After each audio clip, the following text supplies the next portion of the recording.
Hello, everyone, and welcome to our pre-Final Kombat show, joined by none other than the three other Ryans in this community. 3 of the 17 other Ryans in this community, I should say. We could have brought on a whole lot more. Welcome, everyone. There's not going to be any video. It's just going to be audio today. It is a little early, so some of us don't even have clothes on yet. But welcome to the show, Big D, Ketchup, and Dragon. What's up, guys? What's going on, man?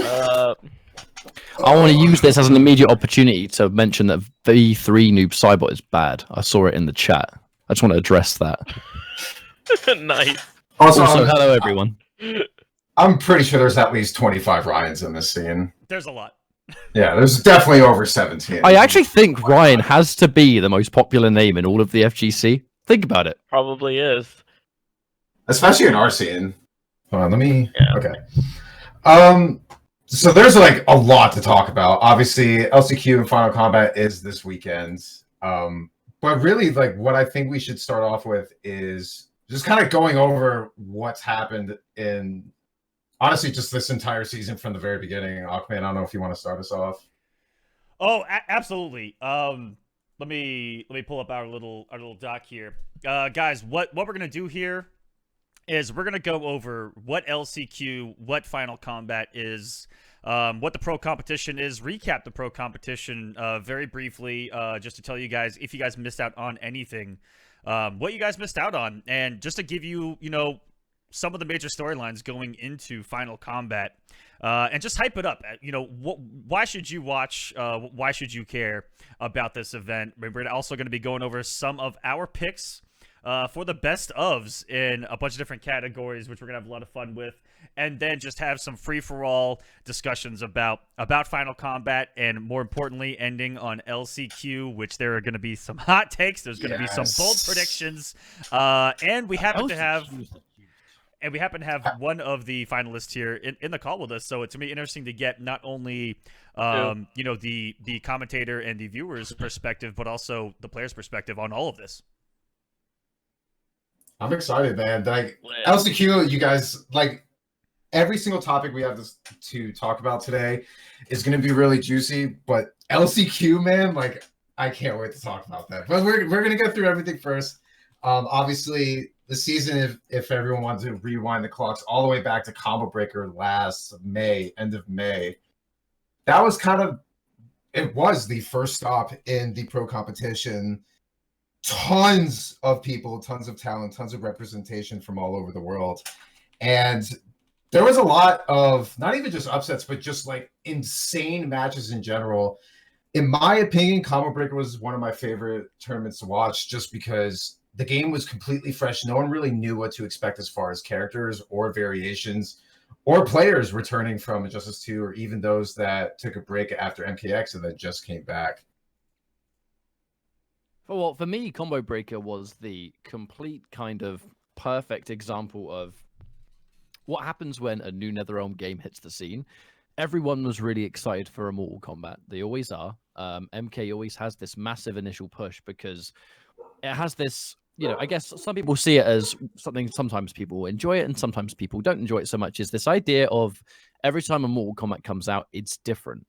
But the big benefit of that is when the game is brand new, there is always a massive, massive push of just everyone jumping in. It wasn't just people from Mortal Kombats and histories and stuff like that. It was everyone from every game. It was one of the biggest Mortal Kombat tournaments we'd ever had.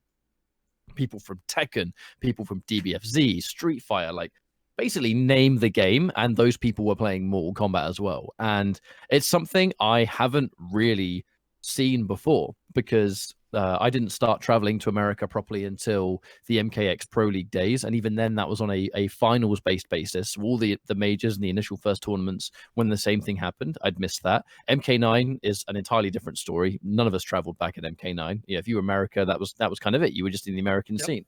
So for a lot of people, it was the first time to really see that kind of just bringing everyone together aspect, and it was a really fun tournament. And seeing Mortal Kombat kind of ruling the roost with just numbers and everything else was sick.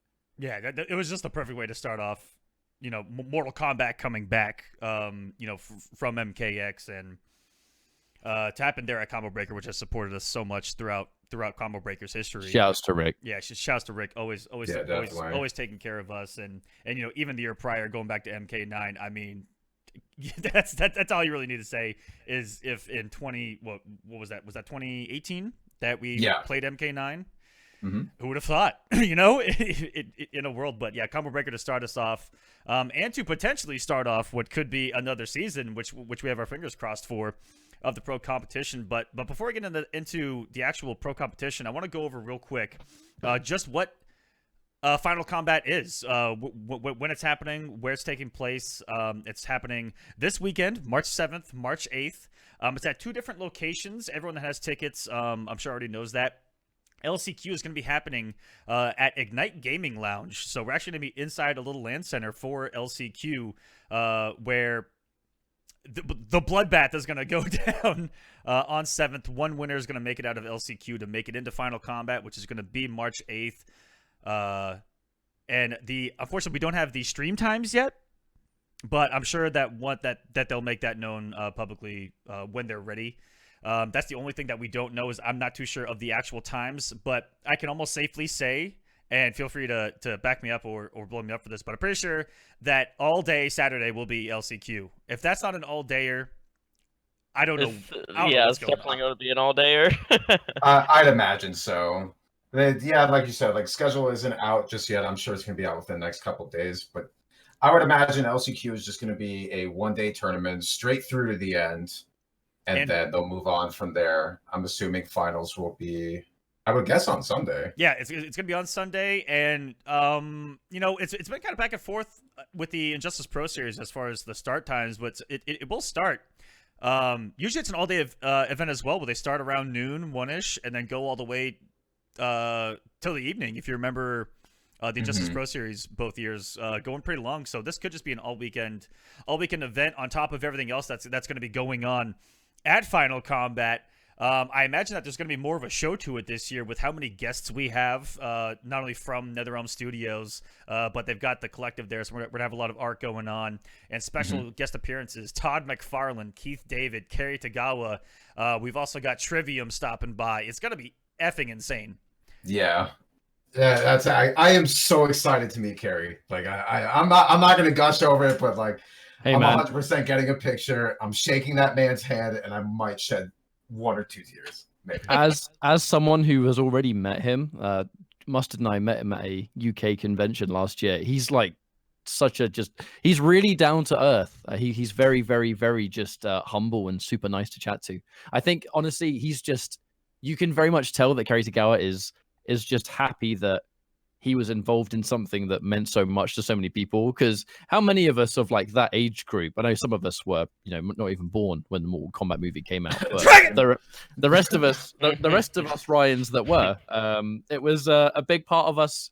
When you're a kid, you watch the Mortal Kombat movie. That's like the best thing you've ever seen. And obviously he was the main part of why everyone loved it so much. And I guarantee he's just going to be happy to see all the fans again in a very concentrated environment. Absolutely. So the question has to be asked. Dragon, do you know who any of those people are?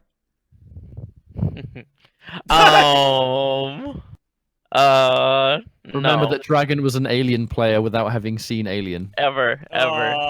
Didn't you play think Mortal Alien was a Kombat new without seeing the character Mortal at first? Kombat movies? Yeah, we're asking the wrong Ryan here. Let's We not really put are. him on blast, because then this will turn into like a Listen, we need to have a little bit of fun, and there's nothing more fun in the NRS community than making fun of Dragon.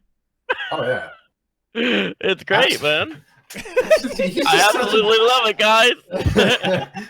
Martian I love you, Manhunter. man, but you're just too big of a target. Wow, that's the worst one. Hey man, no, it meant that you were passionate from a young age. I respect it. Yes. You don't want to, Exactly. man. Yeah.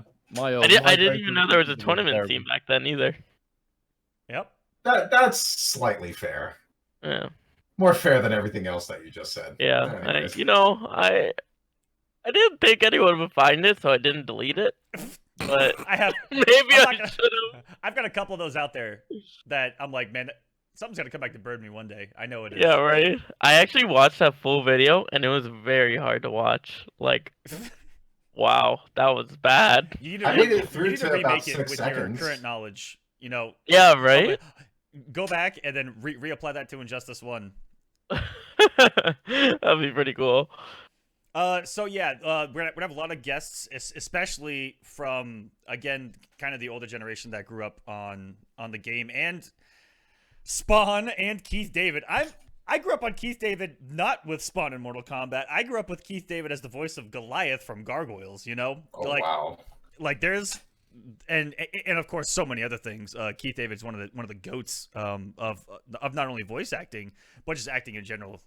Just an absolute legend. And with Kerry Tagawa as well. I know him from other works that he's done. He was one of the villains in The Phantom with Billy Zane. He was he had one of the biggest roles in Men in the High Castle, one of Amazon's biggest shows. That I'm a I massive actually fan heard really of. good things about that show, but It's- I haven't had a chance to check it out yet. It's awesome. He's a main character and does an awesome job. So you know, for someone like me, this is massive, even outside of the game, which is something different that they're bringing to our World Finals. You know, not only are we getting Last Chance Qualifier, which we didn't bring up. This is the first time Last Chance Qualifier and Finals is in one weekend, and as much as I can sit here and say that it is a blow up that it wasn't KIT, I do like that it is on the same weekend. So I think that there's two sides to that, but I can also say that I am excited that it is on the same weekend because, and I'm sorry this is a long rant, because for the first time ever, our community is going to be at Finals. We haven't had that. Dragon, you were there at IPS Season 2, well, both of them, where it was just us and whatever crowd could make it in. I wasn't there in for the Season 2 one. But I don't remember that. My bad. yeah, I was there for Season 1 though. Yes. Yeah, Season 1. I remember that. He was But the idea is still Soul stands, Calibur right? 6 We're player, gonna have mate. a sick crowd. Yeah, the idea is there. Is that we were put into a small venue, right? We were put into a small venue. It was just the production crew, the players, and whatever locals could make it in. I think season 1 we had about 30 people in the crowd.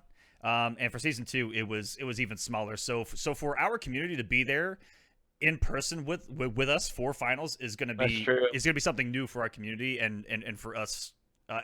That's what makes me excited. I don't know what your guys' thoughts are on that, because I know that I also had the feeling that KIT not getting it was kind of a shaft as well.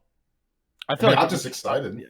Yeah, I kind of echo the same thing. It's just it's an exciting prospect to have everyone together, and that's all you can ever ask for, really. It's why European events like Viennale are so special. It's why Combo Breaker is so special. Those specific tournaments that come to light where you just know that a really good concentrated amount of our scene is going to be under one roof. It's, not just for the tournament. It's just, you get to hang out with some of your best friends and everyone has that sort of shared passion for something that It's going to be really cool having niche. everyone. Yeah. Yeah, Nice to have everyone in together. the crowd. I think it's awesome. Yeah, for sure. But but also on the flip side, I did like how much support and love KIT still got from the community. Like no matter what, we still support. Yeah. Events that support us, which is awesome to see at the end of the day. And just to close off on what Final Kombat is, I'm just gonna introduce who the qualifiers are. Sonic Fox, Dragon shoutouts by the way. Good job being the number 2 seed going into Final Kombat. Ninja Killer, Thanks, man. Tekken Master, a Foxy Grandpa, Dizzy TT, Deoxys, Hayate, Rewind, Scar, Tweety, Samij, Nivik, Stabs, and Conqueror are the 15 guaranteed finalists, with the winner of LCQ joining them on that Sunday.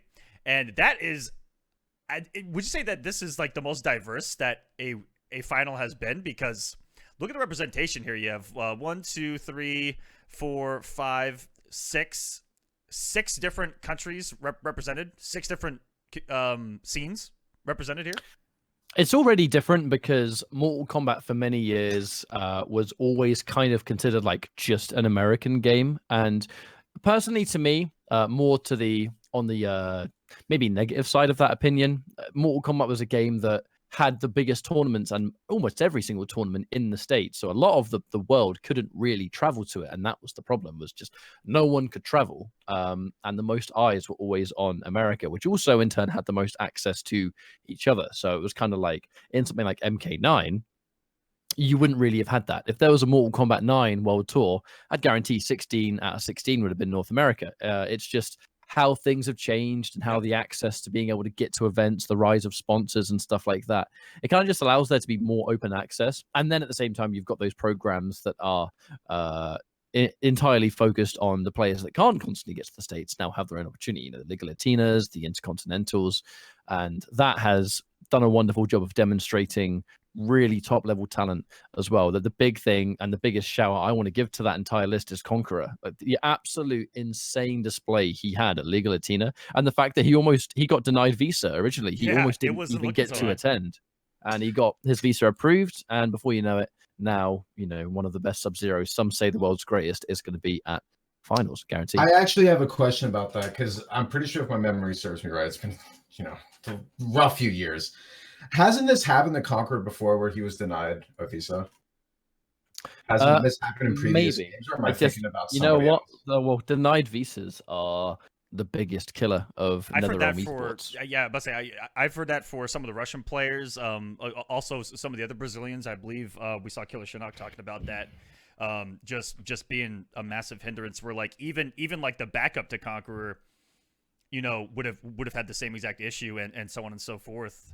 It's happened to a lot of people trying to get to finals. Just for clarity, and this started to me in MKX Pro League. I think it was season 3 finals. We had headset bang the microphone. We were supposed to have, God, how many was it? It was 3 or 4 Russian players. A whole bunch of Russia/CIS players actually qualified on the EU side for the season 3 finals. Mm-hmm. And God, was it? I think. Now, someone please correct me if I'm wrong. If anyone in chat knows, I'm sure it was Harry Nightmare qualified, Vladdy qualified, and bloody hell, who else was it? There was another player as well that was Doc. I believe his name was Doc. They all made it through, and they all got denied visa. Every single one of them. So I think the only person that made it in was Sacron because he already had a visa. Yep. Mm-hmm. And it's like there's this whole element of really, really excellent players that qualified for finals couldn't get visa. So it's like, okay, well, I guess we're not going to see them then. And it's like confined to just their own local communities, which then have the eternal discussion of, if you don't get to play anyone else, how can you prove you're the best? But it's not even their fault. Like, they have no choice in the matter. So it's always been extremely heartbreaking. And it's nice that we haven't had as much issues with that. Touch wood, of course, in MK11. And fingers crossed, whatever may or may not happen this year, it would be great to see that as well. I agree. Arn Kratos, who happens to be someone nice to have in the chat on this subject, said Inspector Chaz. Was that one of the Russian players that yeah. Oh, yeah, of course. Inspector Charles. Yes. Yep. He won. Yeah. I'm sure Inspector Charles won Path to Pro. Oh no, he got second place in Path to Pro. Yeah, I've already forgotten the results. Once we started talking about Russians and I saw Arn Kratos in chat, I was like, oh well, we have a pretty good source of knowledge right there. His Atrocitus was like despicably strong. I was so devastated when I found out he couldn't get there because he was so good. We will probably mention Arn Kratos a couple of times on this broadcast, so just stay tuned for that.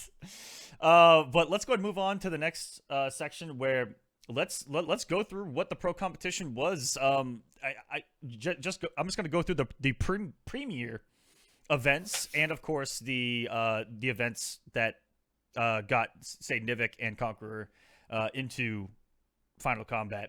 So starting with number 1 right out of the gate, you guys already started talking about it. Combo Breaker was the beginning of the pro competition. It was the beginning of competitive Mortal Kombat 11. Way too many entrants. Do you remember what we were at for that? Big D or Ketchup? I mean, there was like a few different things. Obviously, one of the biggest things besides Scar winning, which was really interesting to see. I should remember the entrance. Over 800, I believe. Yeah, we can start with that was it. I think it was close to 1,000, wasn't it? Yeah. It was up there. I'm pretty sure. It was like almost 900. I'm still right then. I mean, pretty close. But all right. But like that I think was a good tone set for competitive Mortal Kombat 11 to come out of the gate that hot, which you guys mentioned already earlier, was just sensational. It was sick. I have nothing else to say about it. It was just incredible. It always is. I was right. 807. Ooh, dang! He was right wow. on. Nice memory. I had a lot of drinks between Combo Breaker and now, so my memory wasn't as good Oh God. A couple highlights from Combo Breaker. Outside of the pro competition, it is where the 10v10 happened, which was really hype. As a little side note, but I think that's still good to mention because how hype it was for our community to get that feeling back of rivalry. One of the best things that ever happened, I think. That ever happened. It's one of the most viewed things. It was something that the scene, felt like it was missing, and still to this day is missing. That 10v10 will be forever embedded in my brain. And I'd like to give a shout out to I'm always going to regret missing it because I was so tired. I was sleeping while it was live. Oh no! Shout outs to jet lag, dude. Yeah. Most of us from overseas didn't really get to experience it at the event because we were so tired. It was because of that 10v10 that I couldn't commentate top 8 fully because my voice was gone. Oh no! Yeah, I was your backup for that. And about 3/4 of the way through, I said, put him in, but they were like, just close it. Meanwhile, I was playing pinball. Darth Armor was teaching me how to play pinball. I got a tap on the shoulder. Meanwhile, I had to leave my pinball sesh. Grand finals. Oh my God, he actually did the overhead. He's gonna go into to get the fatal blow. In your defense, that 10v10, I think it was constant worth it. Shouting and hype. I think it was till like 4 in the morning. I think it was. It was late. It was really late. It hurt, but it was worth it. The crowd was so hype. I was in the crowd and just literally everyone was on their feet shouting the whole time. Jumping, like shouting. Any match, cursing. It didn't matter. Like whatever. It was like too easy versus someone else. Yeah, that happens. It was like too easy, and he was playing Sub-Zero, I think it was. Yep. Yeah, at the very beginning. 50-50ing us in first to 2. Yes, and every time he hit a 50-50, everyone would just start screaming. And I was like, oh my God. Dude, between that and then the Garrus mirrors. Yeah, the Garrus mirrors too. Oh God. Ominous and King. I've never seen people so hype about Garrus. Yeah. That was peak hype for Garrus. It was great. Oh, what a legendary event. So that happened at Combo Breaker, but not to take away from the actual pro competition aspect of it, and that Scar setting a really big tone, for competitive Mortal Kombat, and how he approached the game. That was a really big win for him, but he also kind of had a really savage approach to what I saw, the early competitive meta, and that he really played the comeback game with Sonya Blade. And we saw a lot of Sonyas there. We saw a lot of big comebacks. We'll talk about best comebacks of the year. One of them was there. Cusco versus Destroyer happened. Against the Sonya Blade 50-50ing. So is it really a comeback? But oh no. We saw him use a lot of short hops early on. And he was one of the first ones doing short hops to try to make counter pokes with on certain characters' wake ups where they have that nice low hitting one like Jax's ground pound or there's a bunch of them that have that low to it. That we saw him short hopping, doing crazy things. And the other big storyline is that Sonic Fox has still never won Mortal Kombat at Combo Breaker. Still. That's insane. To this day, that curse is gonna live on. Right? It happens every time. That has to sting a little bit. Like, I understand Sonic has a ton of trophies and they've won countless tournaments, but not having a Combo Breaker win under your belt has to sting a little bit, right? Like, still, there's no way that doesn't bother. It would. I mean, I can't Sonic see how it doesn't. But if they want to give their thoughts, please feel free to. But you could almost kind of see that reflected in the gameplay, though. You actually rarely see Sonic Fox play not tilted, but concerned and a little bit autopilot-y. That's normally not something that's in their repertoire. But if you actually go back and watch that grand finals with Scar, they actually jump in on Scar a ton. The number one thing that would constantly put Fox on the back foot. Yeah. It was anti-airs into a breakaway, into no resources, into Sonya up close.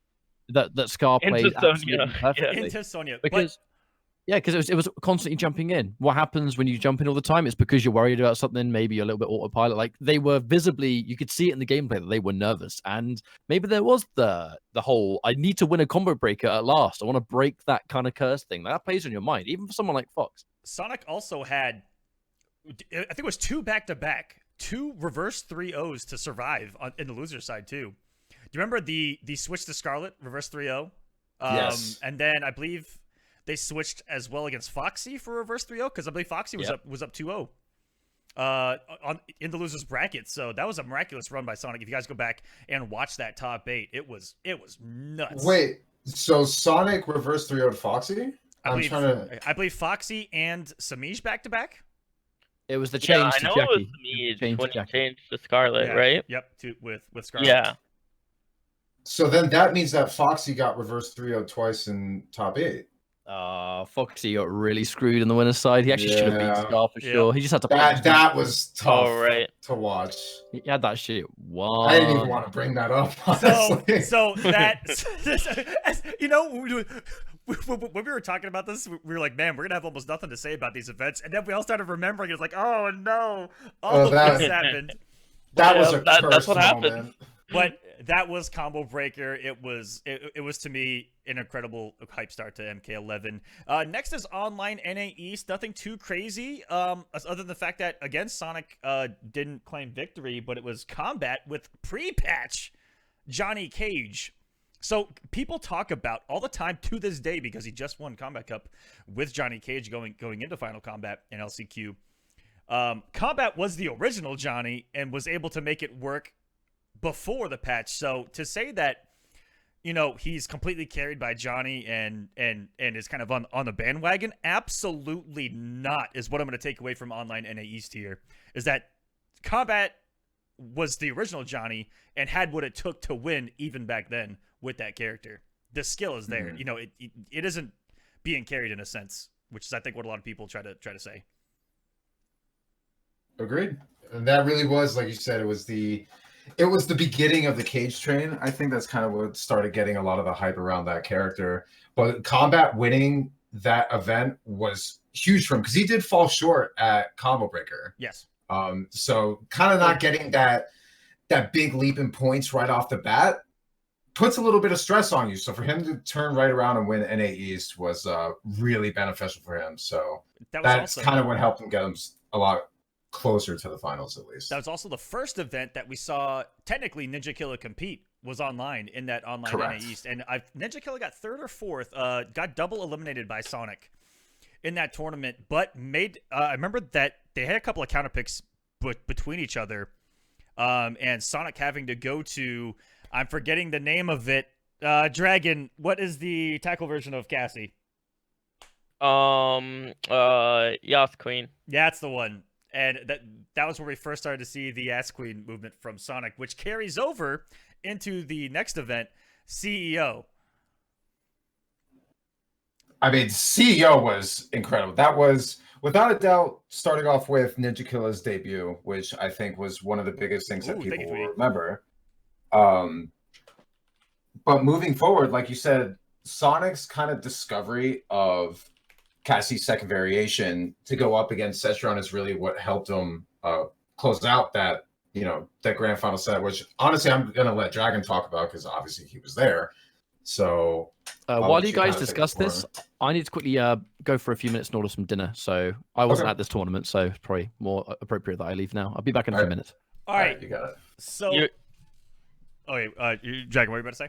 Well, no, I was just going to say, which match are you talking about, Big D? Well, because Aquaman was talking about the discovery of Yas Queen, Cassie Cage, and how that was giving you a lot of issues. So I don't know if you had any input on that. Oh yeah, that matchup's terrible. Especially going to CEO. I actually remember talking to you about it, Dragon. I think at CEO, where I actually shit you not. This is what Dragon said to me. I can't do anything in that matchup. Everything is punishable. Like I remember you saying that. You're like, literally everything is punishable. Why do I even pick up the pad? It was something to that effect at CEO. I mean, yeah, it's actually true. That matchup's actually straight garbage. I think it probably is their worst matchup. Yeah, shoulder. Like I was just about to bring that video up. Yep. Dude, like, like anything you press is just shoulder. Like you just name a button, it's just shoulder Anything punish. you press it is shoulder reversal. I also need to go back to online NA East to go into a CEO storyline when it actually wasn't Sonic that put Ninja Killer in losers. It was Buffalo or Daddy at the time. I don't even know what he was going by. And that was the infamous tweet of First to Two Boys. Oh, yeah. I mean, that was the pop off that echoed through. Okay, so that happened during Online NA East because it was first to 2, and Ninja Killer got fell to Buffalo with Sub-Zero mix, and we're like, in first to 2, boys. And so at CEO, guess who happens to play? It's Daddy versus Scar. into what has to be the pop off, not only of our community, but I think of the FGC of the year, because I've never seen an entire venue the size of that turn around instantly. And of course, it ended up on all the news articles that night, the following day. That was one of the biggest things that happened at CEO. So we got to talk about it. Was the pop off? You know, all of that emotion of again, kind of carrying back to, you know, he probably felt that people thought that he was being carried, you know, and so definitely let that emotion rip. A couple of other highlights was Ninja Killer's first offline appearance. Yeah. Wait, before you go into that, I just want to say go. when I was in the crowd and Buffalo popped off, like at first I was like, okay, it's just a pop off, but I really felt like I was getting popped off on. Like that's how strong. Okay, I think we all had the same initial. Okay. This is a pop off. This is a good pop off. Yeah. And then everyone at the same time started to realize, it isn't stopping. No, it just kept going. I was gonna say, and dude, it felt like from then on, it felt really uncomfortable. Like from a certain point on, it was like, oh, okay. Like, wait a minute. No, dude, so I was like scared of Buffalo after like a good 20 seconds of that pop off. I remember I watched like the end of the set, and then the pop off had my damn, that's crazy for like a couple seconds, and I turned around to watch I believe Vendetta play like his losers match, and I think maybe 15 seconds went by, and then I turned around, the pop off was still going on. I'm like, I don't understand what's happening right now, but it's literally been like 40 seconds of them two just like staring at each other. Face to face. I talked with Buffalo after that, and he actually asked me. He was like, was it too much? And I went, it itself wasn't too much. It was just too long. You know, get it out, move along. But yeah, that was definitely something big that happened. Yeah, I also have to give credit to Scar during that pop off too. Like I felt like he handled that really well, perfectly. Like he just kept shaking his head, like, all right, like I can't say anything, but you know what? And the whole time he was nodding his head, like there's nothing else he could do. But this is that. And then the infamous photo with the fingers up, and they almost like he almost looked happy. Yeah. I thought Scar handled that perfectly. Yeah, he did. Did you see? There's a photo where Buffalo looks like he's about to punch him. He's really not, but the way the photo is, he looks like he has his fist ready. My favorite photo from that pop off. I think Vexany took it. I'm not entirely sure, but you see like Buffalo's hair just like in a straight line, just like he whipped his hair. Yeah, he looked like he was Super Saiyan. It's like caught midair. Yeah, it's like frozen midair. Yeah, they memed it and put the Super Saiyan on, like he was glowing. It was so incredible. Also, we had Ninja Killer show up at CEO. Mm-hmm. We had a couple matches I remember really vividly is Tekken Master being a hit from putting Sonic in losers. And I believe that Ninja Killer was also like a hit from putting Sonic Fox in losers. I think both of them almost did it. It was extremely close. I remember the first set between Ninja Killer and Sonic.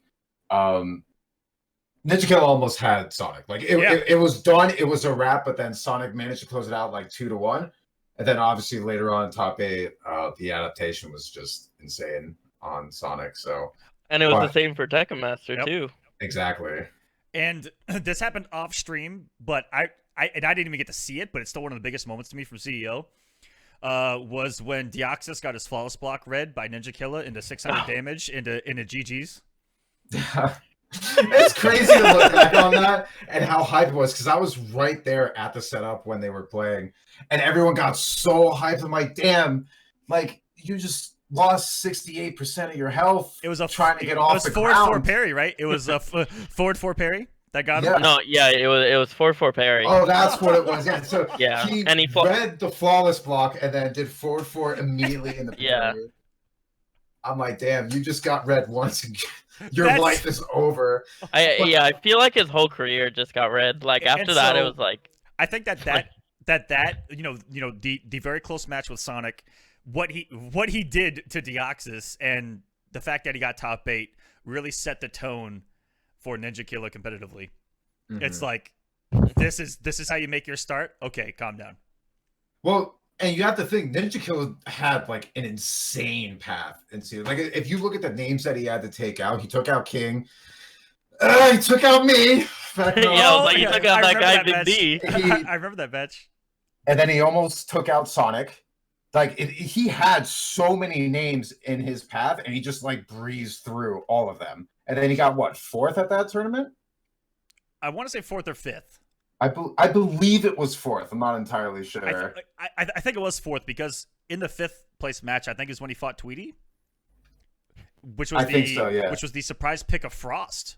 Dude, I was just going to talk about that. That's literally like a top 3 memory for CEO for me. Because he went to hidden select and no one knew what he was going to pick. And then the perfect intro for Frost. Dude, it was a perfect intro. With the eye, dude, I screamed like a little girl and I was in the bleachers. I'm like, no fucking way is he playing Frost right now. That was so like lucky that it randomized to that intro, because the eye showed up and everyone just started jumping and screaming. It was so sick. That was such a great moment. Oh, that was such a sick moment. I was sitting with Honeybee, and he can attest to this, that I screamed. I was like, no way is he picking Frost right now. This was when Frost was like, you know, she might as well just not be on the roster. You know, like, you had Dr. Stabs do work with her at Comic Breaker, but then you never saw her again. Like, that's just what it was. But and then was super sick. Yeah, Tweety had the throw crushing blow loaded, but he didn't think he did. And that he was just hit a regular throw that's to not kill. That's a big feeling. When I also want to talk about the fact that I think we've gotten better, but we're still one of the worst scenes when it comes to our CEO intros. Dragon, I'm gonna give you the credit here. I think you had the best intro at CEO. With the Setron cosplay. Ropes this time. It's already better. And honestly, you had nothing to do with it. It was Setron. Yeah, man. That was awesome. And then Justice 2 music too, because everyone then was calling Cetrion an Injustice character. So I was like, I gotta do it for the meme. Hey, man. And then honestly, I think Kevo's intro was. It was good. It was really good. Yeah. Yeah, Kevo's was good. Yeah, it was really good. So like I said, I think our community's gotten better because I think we've had a pretty bad history of our CEO introductions, and this is stemming back to what is probably the worst ever, the Jurassic Park Yomi era. And oh God! Don't remind me. Like they need to do better with our CEO introductions. I'm gonna say it. We'll work on it. We're getting better over the years. Yeah. We're seeing Yeah, like we're getting better. steady improvement. By the way, real quick before we go to the next major, this was also Silver Eye's breakout performance where he got top 8. Yeah. Oh yeah. Which was the beginning of the Liu Kang. The big Liu Kang scare. Yeah, this character's pretty decent. That was a The scare. Liu Kang scare. The great Liu Kang scare of whenever that event started and ended. Yeah, so shout outs to him because he had a hell of a performance as well that weekend. I feel like people sometimes forget that, but that was crazy on his part. The next event on the list, I believe only one of us was at. So Ketchup, tell us about Vianality. It was really warm. I heard. Nice. All right, next event. I heard that ACs were broken. Well, okay, so that actually wasn't necessarily true. The thing about Vianality is that it just so happened to be on that day the hottest day they'd almost like ever had. It was like one of the hottest days of the summertime. But because the Vianality venue was a beautiful venue, and we were somewhere similar. We were next door the year before. And it's a great venue, like visually, and it's a really nice place. But because it's a historical building, it was like due to noise pollution concerns, you're not allowed to open any of the windows in that place. Oh God. So all it really was, it seemed, the AC just wasn't really like sufficient to cool a building of that size with that many people and that much, that much equipment running that creates heat. So And body heat. it was Hey-o. those warm gamers. But like basically, there was a series of things that I just don't think they were quite ready for. So it's like, it's fair enough for them. Like, it's not really their fault in that regard. Lots of things happened that I think took everyone by surprise. But tournament wise, it was sick. Viennality is always an amazing like celebration of European Mortal Kombat, even down to not last year, the year before now, where Injustice 2 was, the big game there. Of course, everyone, the people traveling in for it, and it was an amazing tournament. But the Mortal Kombat X tournament was MKX, also, exactly. yes, exactly, and that is because Mortal Kombat and Europe, they go hand in hand. Europe loves Mortal Kombat. The tournament's fantastic. Tekken Masters Rampage, really a celebration of European talent. We saw players like Boki, who is the hometown hero. Yeah, man, the whole thing, the whole Viennality experience was 10 out of 10 as far as tournaments go.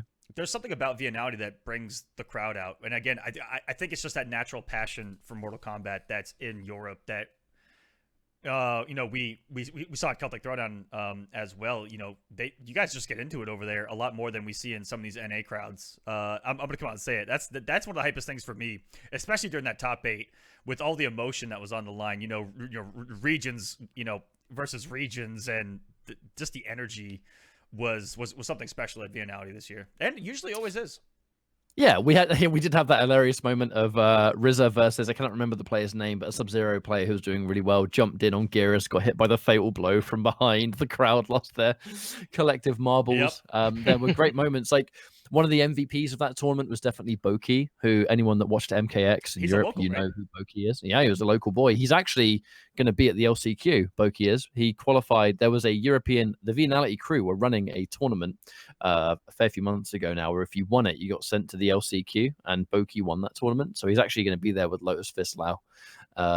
So I'm excited to see what he can do, because he's another kind of like unsung European player where he's really talented. He's never quite been like at the highest level results wise, but he's always a really scary player to go against, and he can pull off upsets quite consistently in tournament. Did the same thing at Evo 2016, I think it was. Yeah, it was 2016 Evo. He did really well there too. And was the grand final not a Aaron Black mirror between Tekken Master and Hayate? I know at one point. I know yes. I believe at one point it was, and Tekken Master was looking pretty good, and it ended on that kind of infamous anti-crossover fatal blow from Hayate.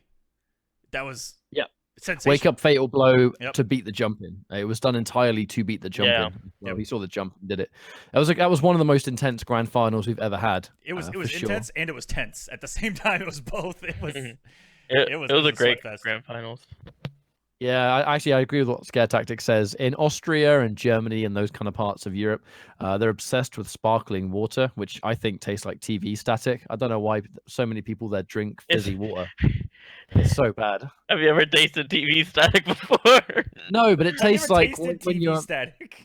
It tastes like what TV static sounds like. Like when you're trying to change the channel and it's like that's what sparkling water tastes like. I see. So Viennality was actually after CEO, and I don't know why we initially thought that it was before, but the major upset also happened at CEO. We forgot to mention the Furious Pillow over Hayate. Oh yes, on stream upset. I actually thought that happened after he won Viennality. So that was a big turnaround for Hayate to come from CEO. Oh, it was before. I'm gonna double check that right now. Are we sure about that? I can't remember. Let's find out. I'm sure someone in the chat will know far quicker than me. Yeah. I mean, if I always ask Tweety about different stuff from tournaments, Tweety always knows like every little detail. Yeah, like he'll know two people. CEO was the week prior. Oh. Okay. It was after. Yep. Yeah, that's right. I remember those two tournaments were close. So it's actually the opposite of kind of what we were thinking, where that made it such, that bigger of an upset. It was actually a big turnaround for Hayate to fall that low, and then to get a victory literally a week later is pretty big. Yeah, 65th to first. It was always quite Yes, they were so close together, which is something that can sometimes kind of plague NetherRealm games. Is that our pro stop events can often be really close to one another, so players kind of have to make a choice. Very few players can go to both unless they have a big sponsor that can send them to multiple locations. But that doesn't stop that place's like local community from really stepping up, and I think that's really one of the storylines for this year is that local scenes have absolutely done that. Intercontinental was the same, versus fighting had a really decent turnout. Almost all of us were from the UK. Viennality was just European celebration. Celtic Throwdown as well. I know we're getting to that later on, obviously, but another opportunity where Europe really came together for that tournament. Liga Latina, and Brazil Game Show. You know what I mean? Like those local scenes, like rounded up and super supported the game and gave everyone else a wicked tournament. Yeah, and they all had great numbers too. Like BGS. Really big tournament and a lot of surprises there. We'll get into that. Up next is Evo. This is a big one. Biggest tournament in Mortal Kombat history. I think that's one of the biggest things you can take away from it. It's the largest Mortal Kombat tournament that ever happened. Biggest tournament in history right there. And the top 8, although was a bit long due to what I'm pretty sure were just, sponsor obligations combined with the pro competition sponsors and Evo sponsors together, resulting on top of almost every match going to Game 5. Oh yes, my throat was killing me. That's what was so good. No, you and me both. It was nuts. We all suffered together for the greater good, but it was actually a really sick top 8. The greater good. Fundamentally, like the matches were really good, and again, it was kind of diversity. We have a lot of storylines for that tournament. Where that was the first tournament Shang Tsung was legal. It was the first tournament Shang Tsung got a top 8 thanks to Foxy Grandpa using Shang pretty much all the way through. Once again, Dragon consistently doing crazy good. Super hype gear smears in that top 8 too between Tekken Master, Deoxys. Oh, Tekken Master versus Dragon, wasn't it against you? Tekken Master versus you, where there was that insane flawless block. That was losers finals, wasn't it? He flawless blocked something. He flawless blocked something in a. The EX wall. It might have been EX wall. Yeah, it must have been like game 4. Yeah, because I think that was a final game as well. I need to go back and watch it. I think they all went to Game 5. There was like 4 or 5 in a row. It was Tekken Master stayed alive with the most. I'm actually gonna go and find the video now. He stayed alive with the most ridiculous flawless block. While you guys chat, I'm gonna go find it. It probably was that. He probably flawless block EX wall and then up to Evo. But yeah, I'll find it. You guys can continue. Also, the crowd for top 8 was, I think, the biggest crowd I've ever seen for a Mortal Kombat event. Oh my god, it was huge. It was an ocean of people. It was nuts. Yeah, literally. Yeah, like, oh my god. I took a video and picture of it too. Like, it was insane how many people were there. Also, shout outs to of course the twins for getting the entire crowd to do the Mortal Kombat before top 8 began. I was kind of nervous about that because I don't recall that kind of thing. Like, Capcom Pro Tour and all the major events has Ono doing the Shoryuken and stuff like that. And there's normally people that do those big kind of crowd moments where it just gets everyone excited. It gets everyone hyped for what they're about to see or hyped for what they have seen. And it's just get everyone in a good mood, right? So I really wanted to do something like that for Evo, but because I'd never really known the NRS crowd to do anything like that before, I was like, bro, what if I say this and like no one knows what I'm talking about? Like only like 2 people do it. I'm like, oh dude, it'd be the worst thing. But it ended up being the complete opposite effect. Pretty much every single person in that crowd did it. They were into it. Super sick. I'm also going to be really biased here and shout out Roadrunner Records. They're actually in the chat right now hanging out with us. As the kind of the primary partner of the tour. Shouts to you guys, Roadrunner Records, who actually they hung out with us at Evo. The Roadrunner guys are great. Yeah, they were incredible, and we saw Gojira with them there at Evolution. Gojira, who happens to be on their record label, was playing. Oh my, we had everyone in chat. Tyler Lansdowne's here, NetherRealm's here. This is pretty Hollywood. I'm so mad I missed that show. I think our commentary our commentary block clashed with the show. I know. You're out. You're like, see you later, nerds. As Aquaman leaves the bit. Yeah, that's exactly what I said. That was a quote. That wasn't like a paraphrase. Later, nerds. I'm gonna go watch Gojira. But on a more like well, I say on topic. This whole thing is on topic, but I really want to mention, and I know for a fact I'm not alone here. Why the Roadrunner support throughout the pro competition has been so important to me is that we all grew up with Mortal Kombat, right? We all grew up with video games. That's why we take them all so seriously, to the point where our main hobby for most of us is going to tournaments, competing, having fun. You know, it's kind of why that is our world. Is this, you get really enthusiastic about it from a young age, realize you really enjoy it, playing them at a high level is fun. Turns out there's all these events. But most of us growing up probably didn't get the most amazing treatment from other people as kids for liking games. It wasn't cool to like games back then. It was, you know, saving the princess and all that, getting all the puzzle pieces rather than all the cool stuff in games now. But like, also as someone growing up who always really loved Mortal Kombat and also loved metal music and heavy music, was another thing that would often kind of put you under scrutiny, especially, you know, when you've got like long hair as a kid. Like Mustard and I were the only two kids in our upper school with like our high school with long hair. The only two boys in the entire school that had long hair. Everyone else was like as you would expect them to look, I guess. So it almost feels like we've come super full circle, like 27 years later, where now the main thing that we are involved in is competitive Mortal Kombat, where you can put all your enthusiasm into it, and metal music. It's like all the stuff that got you treated a little bit unnecessarily shit as a kid is now better now. I'm gonna piggyback off of that. Do you know what I mean? It just feels good. We've come full circle. It really does. People seem to think this certain way, and I think Dragon might be the only outlier in this group of Ryans. A little.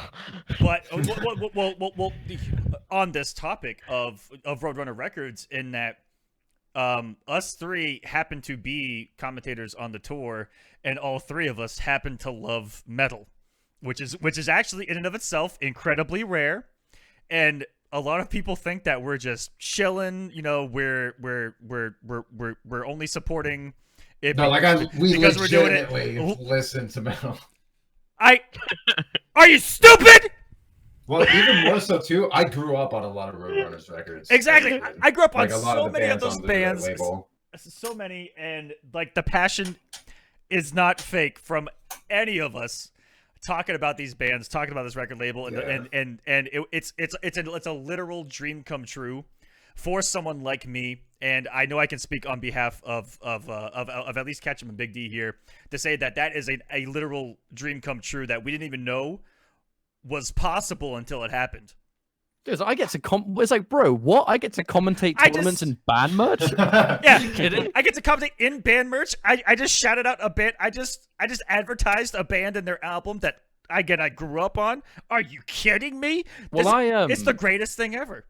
One of my favorite bands is Fear Factory, right? And I discovered Fear Factory through their song Zero Signal, which, believe it or not, is the metal track that plays during the Johnny Cage versus Scorpion fight in the first Mortal Kombat movie. And the Mortal Kombat movie was how I, at a younger age, discovered Fear Factory. You know what I mean? Like, Mortal Kombat is how I got to know. And believe it or not, that was, I believe, if memory serves, the Demanufacture album was, they were Roadrunner Records at the time, back in 1995. So it's like, Mortal Kombat introduces you to a lot more than just the game. Like, Fear Factory. There's a lot of synergy, yeah. So I wasn't even born yet. Go listen to Zero Signal, man. It's the Scorpion soundtrack. Quiet you. It's dope. God, I was a -3. I was a -3. He's talking like it's framed data. I was -3 at the time. Hey man, that's how my brain's working right now. Finals is coming up. I was punishable when you were born. I was punishable. Incredible. I was punishable to the fastest jab. -3 years old. I don't think I've ever heard that on my 28 years on this planet. Well, who else would you hear from except for me? No, you know what? You. It would be Only you. you, though. Yeah, it would be you. That was -3. Where hey, even my were brain's we? only working in frame data and MK right now. Like, my brain's ready for finals. That's understandable. So let's get back to this recap, or otherwise we're gonna be here forever. Yeah. Evo, totally. Although I'm having a great time. So that was Evo, just incredibly hype overall, massive numbers. That top 8 was unforgettable. After Evo, so bring up a player because the next two events were the online NA West on the pro competition and Celtic Throwdown. Back to back, Rewind your victor, and Yes. Rewind was having, as someone who was the reigning Evo champion, was having not the greatest year up until Evo, where I believe he got 9th at Evo. Feel free to correct me on that, but he had a really good placing at Evo, and it was his first big placing on the tour, and so the momentum had already started to come back for Rewind with that placing, and then he took that into online NA West and Celtic victories. Bam! That was such a kind of a Cinderella story for Rewind here in Mortal Kombat 11. I think was that time period. And it's weird, right? Because like you said, for someone like Rewind who has won Evo, we're not even really saying that his placements were bad. They were bad through his eyes based on past placements. You know, he got like multiple top 32s and top 16s at the very beginning of the season, and then just falling short of top 8 at Evo, losing to, I believe, Hayate on loser's side. It was like one hit too. Yeah, so he had like little bits of points here and there, but like for someone like him in one Evo, he's like, I want to be locked in by now, you know? Yeah. So then here comes NA West, Rewind crushes. And then as you mentioned, 2 events back to back leading into Celtic Throwdown as well. Rewind won that. That's really what helped keep him alive or have the finals dream really stay alive. Absolutely. And getting a win on the premiere, I think almost alone is you know, there's so many points in a premier victory that you're almost set off of victory, and then just being solid throughout the rest of the year. Like you see some of the other finalists kind of had that same thing where they got the big win and then were able to remain consistent, and they have really good seed going into Final Kombat. And you know, looking at the tour, Hayate, Scar, Rewind, I think were really big examples of that, and Dizzy. Dizzy getting that BGS win, which we'll talk about. That was such a big, you know, big moment for him, being, you know, just consistent throughout the year, but really needing that kind of victory to put him over the edge and secure his spot. And he was able to breathe after that, because he was not breathing going into BGS, I think. No, not at all. Zero chance of that. But that's it. And it's weird that you mentioned that. So you moving on forward with Montreal is just something I really want to touch on. I know we didn't really talk too much about NA West or Celtic Throwdown. DreamHack Montreal was insane. Yeah, you were there for it, commentating it. I think start to end, it was insane. It was of all of the premieres, was DreamHack Montreal the smallest bracket in numbers, but one of the most filled with names. Yeah, literally, people's dreams were dead first round. Like, Samij. Hey man, I wasn't gonna name names. I got it. When I did that, I was like, "Why did I?" Quiet, and we would have moved on from. Yeah, we would. You were like people, and I was like, "Oh, it's me." Christ! It just came out. Oops. Anyways, go on. How do I even come back from that? Anyway. No. Let's not stop here. Damn. I'm just gonna leave. DreamHack was crazy because now this was the second offline event that Ninja Killa had a chance to travel to. So obviously he had an amazing breakout performance earlier when we were talking about CEO. And then here he comes at Montreal, breezing through the bracket, and fast forwarding a little bit, manages to win the entire thing. Yes. Mind you, I believe that was 3-0 against Sonic in Grand Finals. Yeah, it was. That was Sonic. I remember Sonic breaking out Devora for the first time at DreamHack Montreal. And wasn't Ninja Killa playing Cage? Or am I thinking of something else? No, I believe this. So I was gonna bring up online NA West, Celtic Throwdown, and DreamHack Montreal. I believe was all Liu Kang. Okay. From Rewind and Ninja Killa. This when Ninja Killa won DreamHack Montreal was apex Liu Kang scare of our community. Agreed. Winning back-to-back premieres. I'm pretty sure Dragon can give some insight on this, because Dragon, did you not play Ninja Killa at DreamHack Montreal in that top 8? I did. That was the only time I played him offline in the whole series. Yes, and it was Liu Kang, right? Yeah, it was Liu Kang, Secheon. It was 3-1, and I'm mad because, dude, like the when it was 2-1, the last game, I did a jump in as like a meaty, and he did instant jump kick, and I didn't time my jump kick fast enough, and he beat me, even though it was supposed to be a meaty jump kick, and I lost. I think I remember that Dude, exact moment. And he was dead too because he had no breakaway, and I had fatal blow, and I had Yeah. meter to go into geyser. Like he was dead, and I mistimed my jump. So something as minute as that, which even as a commentator, probably commentating that match was something that I missed, was something as little as mistiming a mini like that, and what it can cost you, everything. Yeah. Oh, Dude, and there's when a you lot of reach that minor peak things that can gameplay, happen. of course. What'd you say, Big D?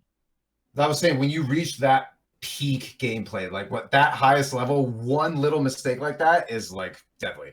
Yeah. Definitely is. So Go for it, Dragon. Oh, I was just gonna say, how about this, dude? That tournament kind of sucked for me. Oh no, here we go. Oh no. No. I'm actually Nope, not buddy, tilted. I'm just buddy, doing let it for out. fun. Let it all But remember the me versus Sonic? That match actually was pretty hype. Where he was up 2-0, and then I switched to Highborn Oh, it's and brought it. Highborn, yeah. Mhm. And you Yeah. almost reverse 3-0'd. And I almost reversed 3-0'd, but he made the final read with the breakaway. Yeah, I saw that. I mean, you have to admit that was a galaxy brain read. Yeah, it was. Right. I did down to fatal blow. Oh yeah, and he didn't. He Or did they it break didn't. away, so it didn't Yeah. connect. Yeah. That's like that is just that's So- insane to make that kind of read. A lot of those moments you guys can go back and watch for DreamHack Montreal there for sure. Mhm. And do you remember kind of a semi storyline coming out of DreamHack Montreal was nerfed Scorpion doing well again? I wanted to bring that up, but I wanted to also With, save that for the with later. Phoenix? Phoenix and Zaf. Zaf upsetting Slayer. Oh yeah, that's right. Yeah, I was gonna bring that up later, but that was, I mean, first round with neutered Scorpion. Well, as a community called it. Yeah. Not, that was what everyone else was saying about it. That was just crazy. But that was something we're gonna save for later because that's in another topic. Exactly. When we get to the awards section. So after DreamHack Montreal, little bit of a break.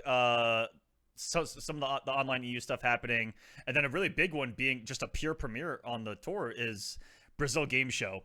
Not a lot of people traveled there, but it had all of the representation of Brazil and a lot of Latin American representation. It was incredible. And I think my biggest takeaway were the upsets.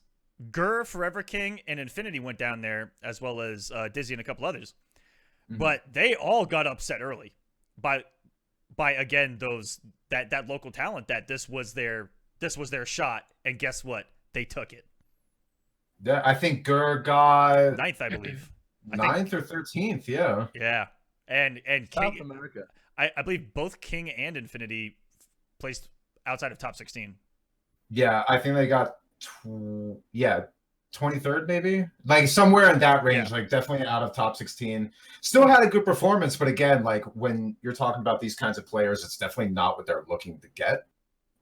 For a good part of the community, getting a top 16 or a top 32 is a phenomenal achievement. But for especially King, who has always been like a wild card as of the past year or so, you look at his achievements of the earlier NRS titles. I mean, he's got to be put in the top 15 NRS player of all time. So obviously he's still going to have that mindset. I need to be getting top 8 and I want to be qualified for the finals, but he'll be heading into LCQ with a fresh mindset, I believe. Yeah, And- King is someone who is always he's weird. He's just a solid fighting game player, so you can never count him out. So he can sometimes upset people, but he's a wild card. yeah, wild time. card. That's basically that's the perfect word. I had a feeling that's where you're going at, and I didn't trust you to get there. Well, thank you, man, because I wouldn't have. I definitely wouldn't have. This is how you know you're friends with someone. Yeah. I'm like I know what he's trying to say, but he's never gonna find that. I'm like calling for help, like someone help me. It's like helping an old lady across the street. You know where they're getting at. They just need a little bit. Oh no! I almost spit on my drink. Also, Oh my god! do you guys remember just how much Sonya was at BGS? I think Tekken Yes. Master, Dizzy, Bruno and Mr. Bruno. KCD were all Sonya Blade. I think Grand Finals was a Sonya mirror between Tekken Master and Dizzy. That Tekken Master ended up winning. I think I said earlier that Dizzy won this. I just remember Sonya Blade, and I was attribute that to Dizzy now. But that was a big takeaway too. Was there was a lot of Sonya down there. Yeah. Yeah. I mean, Which, I've got to give honestly- shout-outs to... Okay. No, I was just gonna say we haven't seen that much Sonya representation ever in the entire season, with the exception of, Scar winning Combo Breaker at the very beginning, and then Sonya just slowly became this character that everyone seemed to just avoid for whatever reason. Yeah. And then here comes She's Brazil so good. Game Show, and there's a million of them, and we're like, wait, this character's still pretty good. Yeah, she's definitely good. But Were I you want to gonna give say shout-outs. Now, I actually got a little bit to say about Brazil Game Show. Go for it. You kind of have to give a shout-outs to the South American Mortal Kombat community in general. Like, a lot of people don't know this, but they pretty much have the biggest offline Ultimate Mortal Kombat 3 community in the world. They have tournaments that will still consistently get over 80 people just for Ultimate MK3. There's a whole bunch of players there that really support the classic MKs because it's kind of what they grew up with. It's part of their culture. The kind of, I suppose, kind of like the bootleg Genesis days. A lot of people didn't realize they were buying. I think, if I remember the law, it's players didn't realize they were buying counterfeit consoles at the time because everything was really expensive in South America. But those consoles came with Ultimate Mortal Kombat 3 kind of as a package deal. And this is like back in the 90s, as far as I recall. So it's like, if you grew up with like Genesis age of consoles back in that part of the world, you basically had Ultimate MK3. So everyone played that game. So it was so embedded into people at that point that Ultimate MK3 was just a huge part of their growing up. So you kind of fast forward the clocks now, and there's so many people that still actually actively play that and Mortal Kombat Trilogy. It's super like interesting if you look into it, and there's still to this day tournaments and streams and videos you can go and watch on YouTube that kind of document the entire thing. It's why they had such a massive crowd at Brazil Game Show, because that place just loves Mortal Kombat, and it goes all the way back. But from like that sense, they're super fanatical about it. It's why it was a worthy stop in the tour. Absolutely. The entire, almost the Brazil scene alone has such a big Mortal Kombat community there with the Combat Club guys. They still run weeklies and monthlies and really big events that they're always playing Mortal Kombat down there. They're so passionate about it too. It's almost like every other scene I say that about, and I look at the American scene and I'm like, we can do better, guys. Come on, look at that Brazil crowd. Look at that European crowd. Look how passionate they are about this community and these games. Combat Club in the chat, shout outs. Those guys down there always doing their thing. But yeah, there's just that passion down there that you really gotta look from the outside. Outside looking in, I'm almost envious, and it's contagious. I mean, that's really all there is to say about it. Like, those crowds were unbelievable. And that's the one thing I forgot to mention myself about Viennale was the crowd was just... Like, that would be the one thing I take away from it, because I had the stream monster. Obviously, I wasn't there. But crowds are exactly what makes the viewing experience even better, even when you're just watching from the stream. And that ties in what we talked about in the beginning. Exactly. That's what we talked about in the beginning about how cool it is that our finals is going to have, like, a crowd tied in from LCQ. I think it's really going to make the viewing experience even better. That's so for sick. those there and for those that aren't there. Yes, especially in comparison to IPS Season 1 and Season 2. I mean, Europe loves Mortal Kombat. Sorry, I'm eating my dinner. I'm being a little bit silent at the moment because I'm eating my dinner. But No, you're good. but like, Viennality has always been a European like celebration of Mortal Kombat. If anyone's on the fence about going to Viennale this year, you should definitely go. They have a lot of Mortal Kombat presents. Them do it. But they essentially, one of the cool things they've announced, and they've given no details on it, is this year at Viennality there's going to be a Mortal Kombat mystery tournament. Ooh. Where it's a mystery tournament with a huge variety of different MKs, and they haven't said what they will be yet. I need to go. I need to go, man. I'm winning that tournament. I haven't been to a Viennale yet, and I hate myself a little bit more every year for not being able to go. And I need to break the curse. because the event looks incredible and stuff like that. I love, man. Like little side events like that really add to the experience for me. Yeah, those are fun. If you can book early enough, it's not so bad. I mean, I know like none of us really know what's going on with what's happening after Final Kombat. You know, that's always going to be a huge question mark until further notice. Watch Final Kombat to find out. Yeah, for sure. But that hasn't stopped us from trying to sort ourselves out for the events we want to go to. Like, you know, Mustard and I we're already confirmed for Combo Breaker because we've just at the start of the year when flights are really cheap, nice in advance, we just booked them up, you know. And just like that, we're confirmed for it. Whatever's happening at Combo Breaker, even if it's just a regular old tournament, like we're going to be there because we want to, because it's something that you just want to experience. It's the golden rule, man. Like, if it's one thing you guys take back from this show, everyone that's listening, just plan in advance. Plan anything in advance will save even you for so teams, much headache. even like teams, it will save so much money on player flights if it's done early enough. No week of Last minute preparations. hurts. Last minute don't hurts. do it. The amount of American players that talk to us at events and they're like, "Damn, bro, I looked up this flight to wherever," and it's like, "That flight was like $2,000. What the hell, man?" And it's like, "Well, you looked into it a week before. Why didn't you look into it like 6 months before?" People seem shocked when they buy flights 14 hours before takeoff. Before takeoff. You want how much money? They seem so shocked, and they do it time and time again. So, just to move us along here, let's go and close out recapping the season. It ended with ECT and NEC pretty close to each other. Big D, you were at ECT. I believe that Dragon was as well competing. That was I think that we're going to talk about it a lot in the next segment when we get to a couple of certain things. But Sonic won that and was pretty close not to winning that. Is all I'm going to say about it. Yeah, we'll get into that in the next segment. But ECT overall, it was just a really sick event altogether. My favorite part, and I geeked out about it during commentary, was seeing Maxter, which I haven't seen. Yeah. Dude, that was so... Watching Maxter versus Kerbo off that was a match. It was a ripple in time. I don't know what year it was. And Big D, I'm sure you remember too. Everyone that was watching it was also MK9OG. I got some hilarious pictures of just everyone. I'm like, what year is it? I swear, it felt like a movie scene where I blinked and then the room was different, and I was back in 2012, and all these old heads were standing behind me. Man.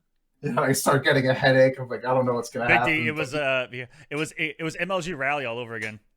Oh God, that's what it was. Don't remind me of that. That was a cursed event for me personally. Okay, I know that was, but yeah, I don't want to talk about that. But no, yeah, you're right. It's seeing those heads, and it's like, what is going on? Yeah, it was really cool. But then that was more importantly, overall, the breakout of Splash. Yes, top very 8, first event, top 8 at very a premiere. Important. And which to segue into the next one, NEC back to back. Exactly. So Splash, as we're going to be talking about a little bit more later, once we get into the LCQ section, is really riding high, getting top 8 at ECT as well as NEC. And not to mention just top 8, but like not getting 7th. You know, like he's holding his own, being the fresh blood in a top 8 and doing really well. Granted, he has a very unorthodox play style, which a lot of people weren't really expecting to Dragon, see. was that a laugh that you just held back? Yeah, I saw the little... I heard that. You know, like the circle turns light green whenever someone talks. Like, I definitely saw that when I saw it. I'm going to give you guys a little bit of an insight into the mind of Dragon. Okay, so Big D just said he has an unorthodox playstyle. Meanwhile, Dragon goes, you mean that Unga Bunga Kung Lao?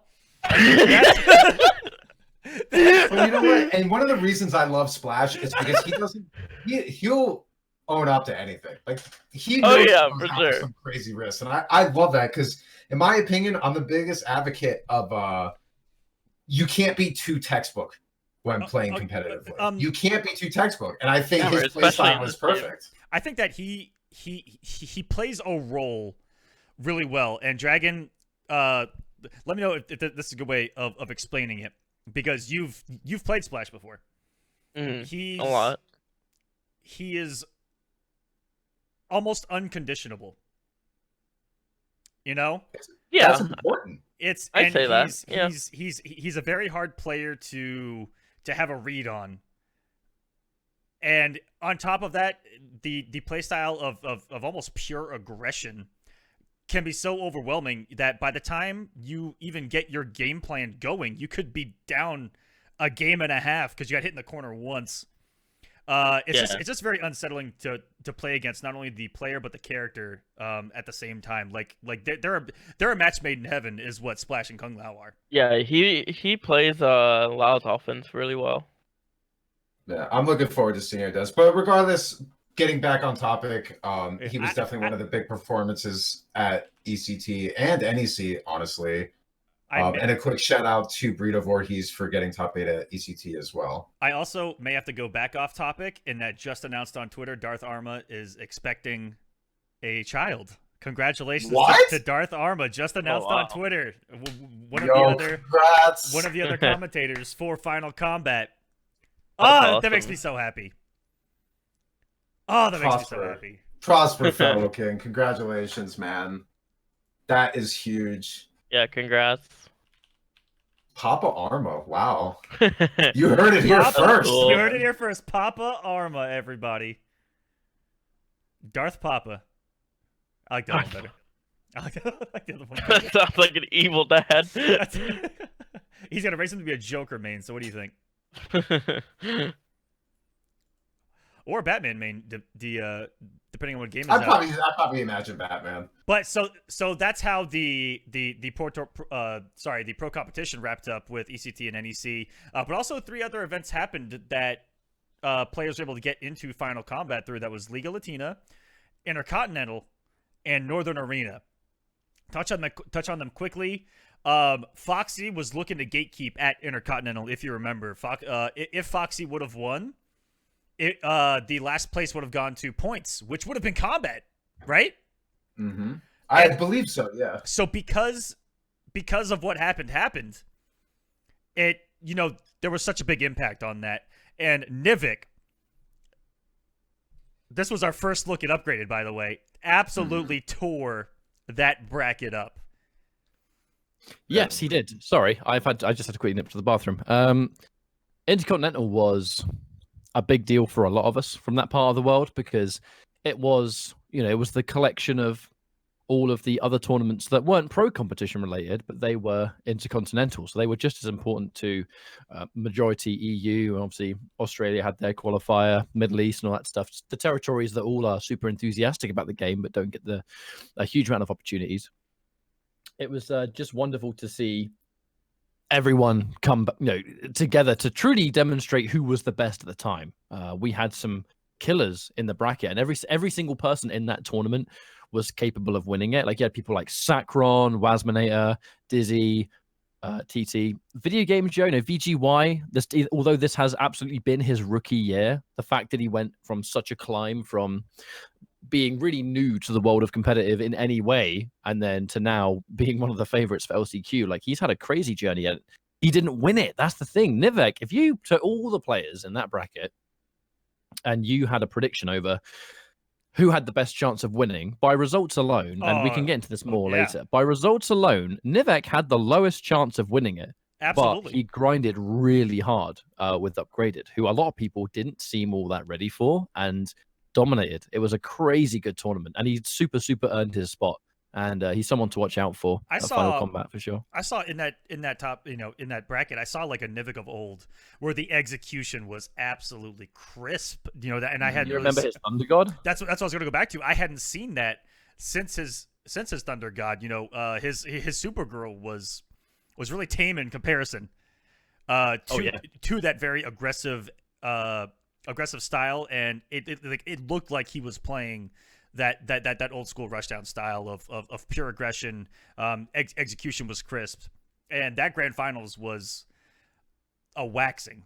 I don't know how else to describe it. He really gave it to everyone. Once he entered the losers bracket, something awoke inside of Nivik. Yeah, and he got put to losers by Waz, if I remember. Yeah, right. with Waz, and he ended up winning the run back. I'm also going to mention Waz real quick because Waz was rocking Frost at the time, looking really good.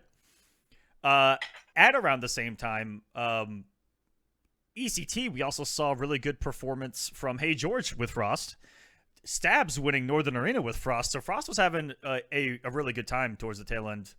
Of the And in that competition as well. tournament, Foxy decided to use exclusively Gearus and play in his kind of like new way of playing the character. You know, that around that time, Gearus was a character that everyone associated with just being point blank only.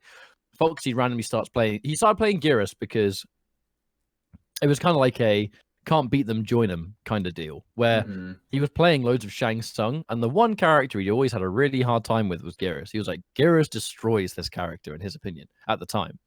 And he then decided to start looking at what the character had and realized that the backwards movement of Gearus is really good.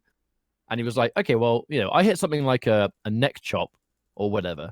Instead of going in, what happens if I just wave dash backwards? Turns out, hang on a minute, I can zone this guy out all game. That sounds like Foxy. Yeah, Welcome to Ferris. That was Foxy taking a character that everyone had a certain, you know, it was in their mind. This is how Gearus plays, but he implemented his own strategy to the character, and it was completely different, but incredibly effective because of the tools that the character had, and it took a different mind to kind of piece that together, I think. And Foxy does that with a lot of games and a lot of characters. It's because a lot of players out there aren't prepared to play the way he plays. That's pretty much it. Like, we all know that the Mortal Kombat scene in general, competitive aside, the more casual audience, there are certain play styles that they don't like. And on one hand, if you don't watch loads of competitive and you don't sort of really, you're not as tuned into it and you're just watching it because you want to be entertained, certain play styles are going to be less popular. But that's not Mortal Kombat specific. It is in every game, every time there's a defensive character or there's a projectile focused character, you are likely to kind of be public enemy number one in the eyes of quite a few people. And Mortal Kombat is just, I think, quite an extreme example of that because it seems to get it especially bad. But the way Foxy plays NetherRealm games, like, he doesn't play for your viewing pleasure. If he thinks something works and it's efficient versus like everyone he goes up against, he just doesn't have this thought of, oh, what will people think of me, or what kind of comments are people going to make online. That thought process in his head just doesn't exist, which allows him to really take a dry and defensive and very kind of drawn out style and just apply it harder than most, because he just doesn't even consider the, I guess, reputational consequences that will come afterwards. Because you know why? At the high level competition, it doesn't matter. Like, it doesn't matter what people think. And to piggyback off that, I've played Foxy in a lot of games, not just fighting games, and he almost applies the same thing to even other games. Like, that's just the way that Play he him is. for Okay, Honor. so Oh my that's what I was gonna bring I up. was thinking the same thing. I had never gotten zoned out in For Honor before in my life. Foxy and Madsen used to terrorize that in 2v2. Foxy picked a character with the best backdash and the biggest throw range. Like, you son of a bitch. Man, but it was so funny, man. But it's true. He really does have that play style across multiple games. Yeah. So it's just a Foxy thing, and Foxy coming in as one of the favorites. Can't wait to see what he does.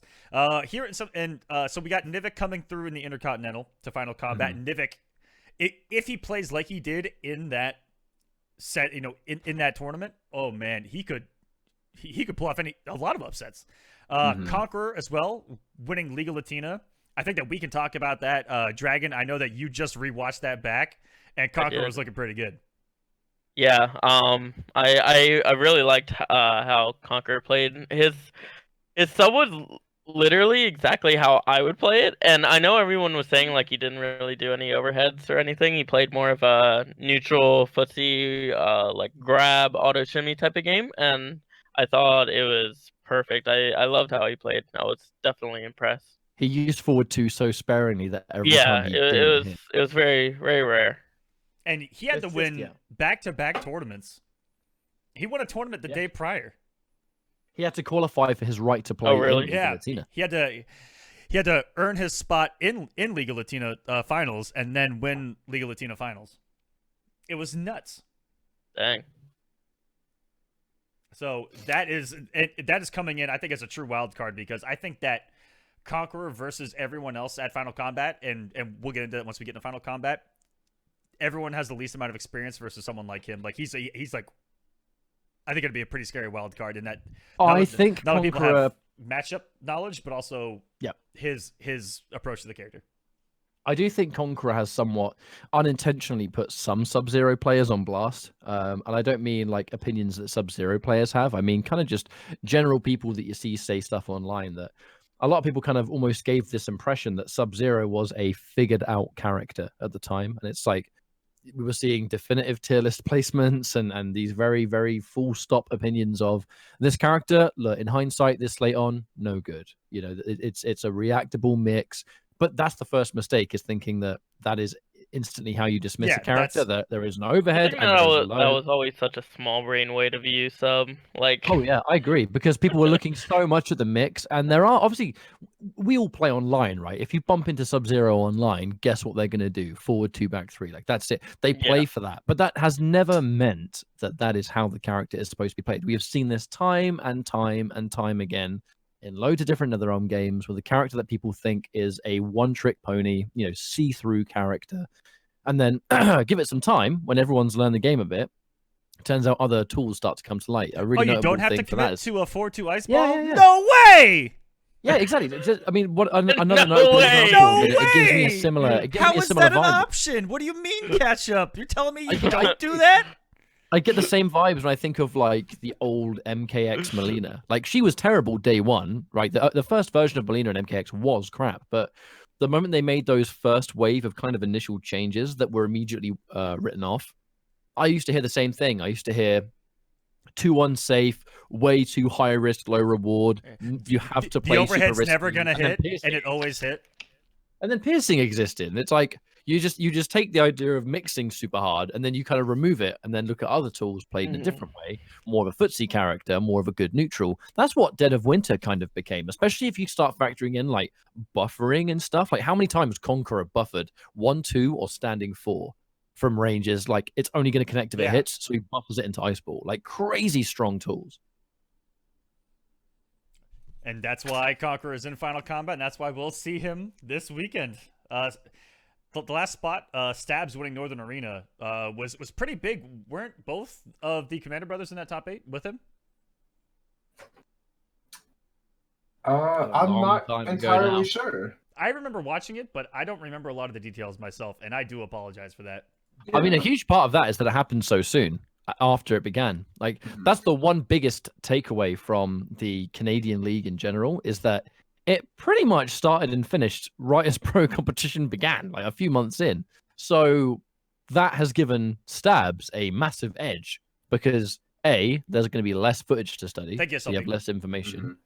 And then other than that, like, he's probably the opponent in the bracket that you can be the least prepared for. Because, I mean, even look at the LCQ.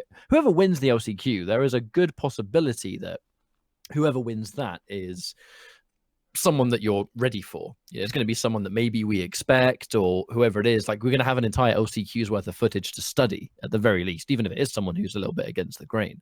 But Stabs is a very, very, very different example of that, where, I mean, if you had to fight Stabs in tournament tomorrow, could you tell me with a straight face that you're prepared for it? No, not a single chance. But that's what I like to see, and that's why he's one of my picks that I'm excited to watch really perform this weekend, because he really had one breakout performance at Combo Breaker when Frost was a completely different character.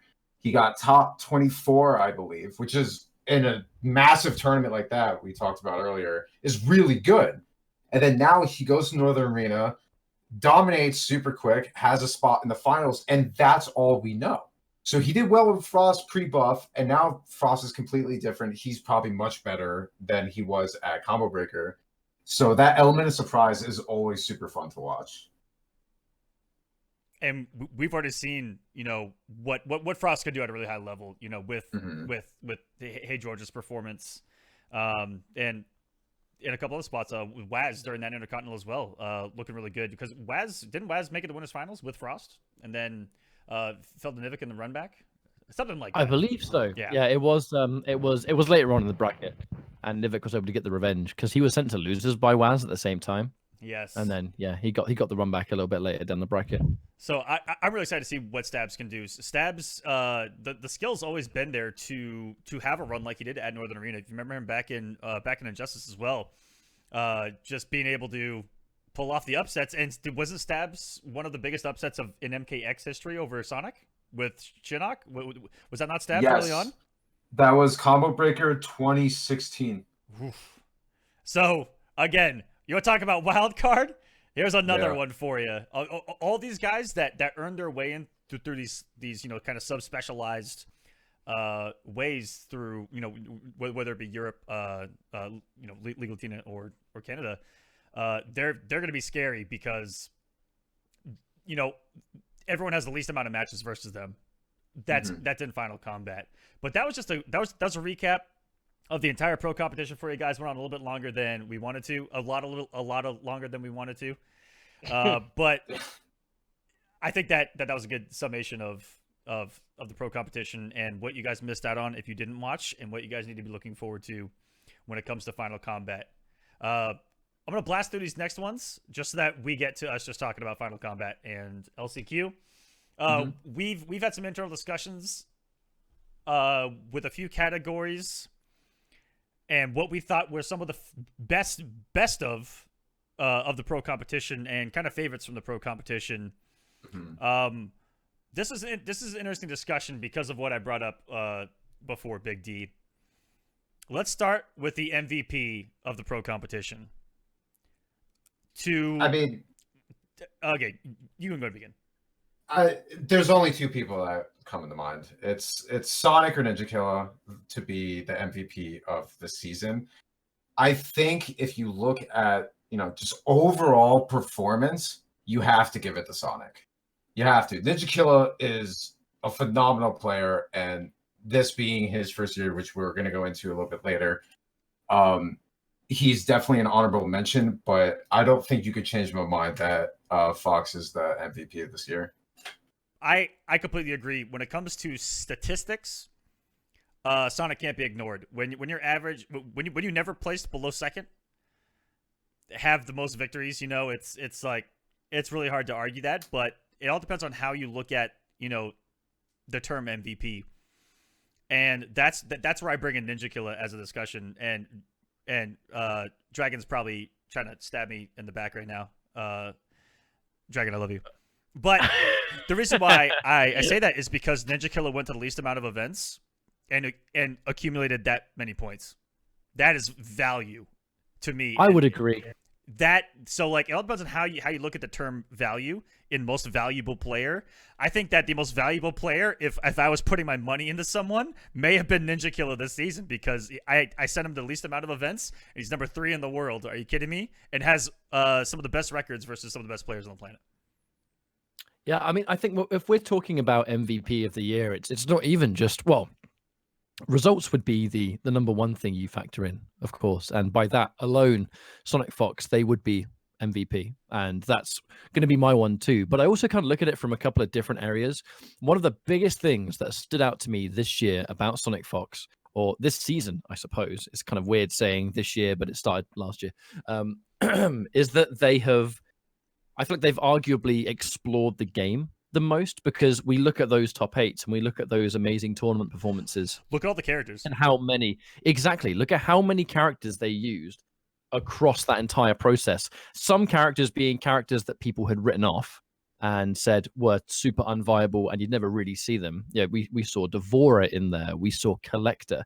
The only 2 players that could stop them during that kind of reign of terror with both Devora and then the Collector was Ninja Killa and Rewind.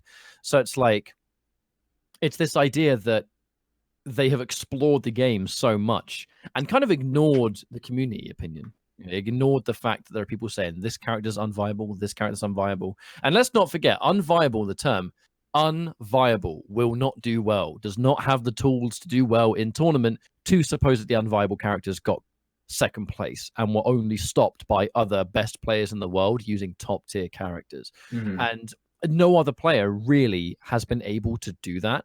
There are some honorable mentions, like a video game show with the Shao Kahn, for example, but for the most part, Fox has kind of just been really just standing tall above everyone else in that regard. And that is also something that has been, you kind of have to factor in like what has the player brought to the game the most that year. And Fox has definitely brought the most to Mortal Kombat 11 by proving that it's more balanced than people thought it was.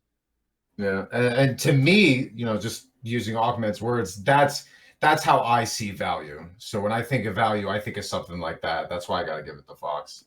Dragon, that's my final answer. Dragon, do you have any thoughts on this, or do you want to pass on this one?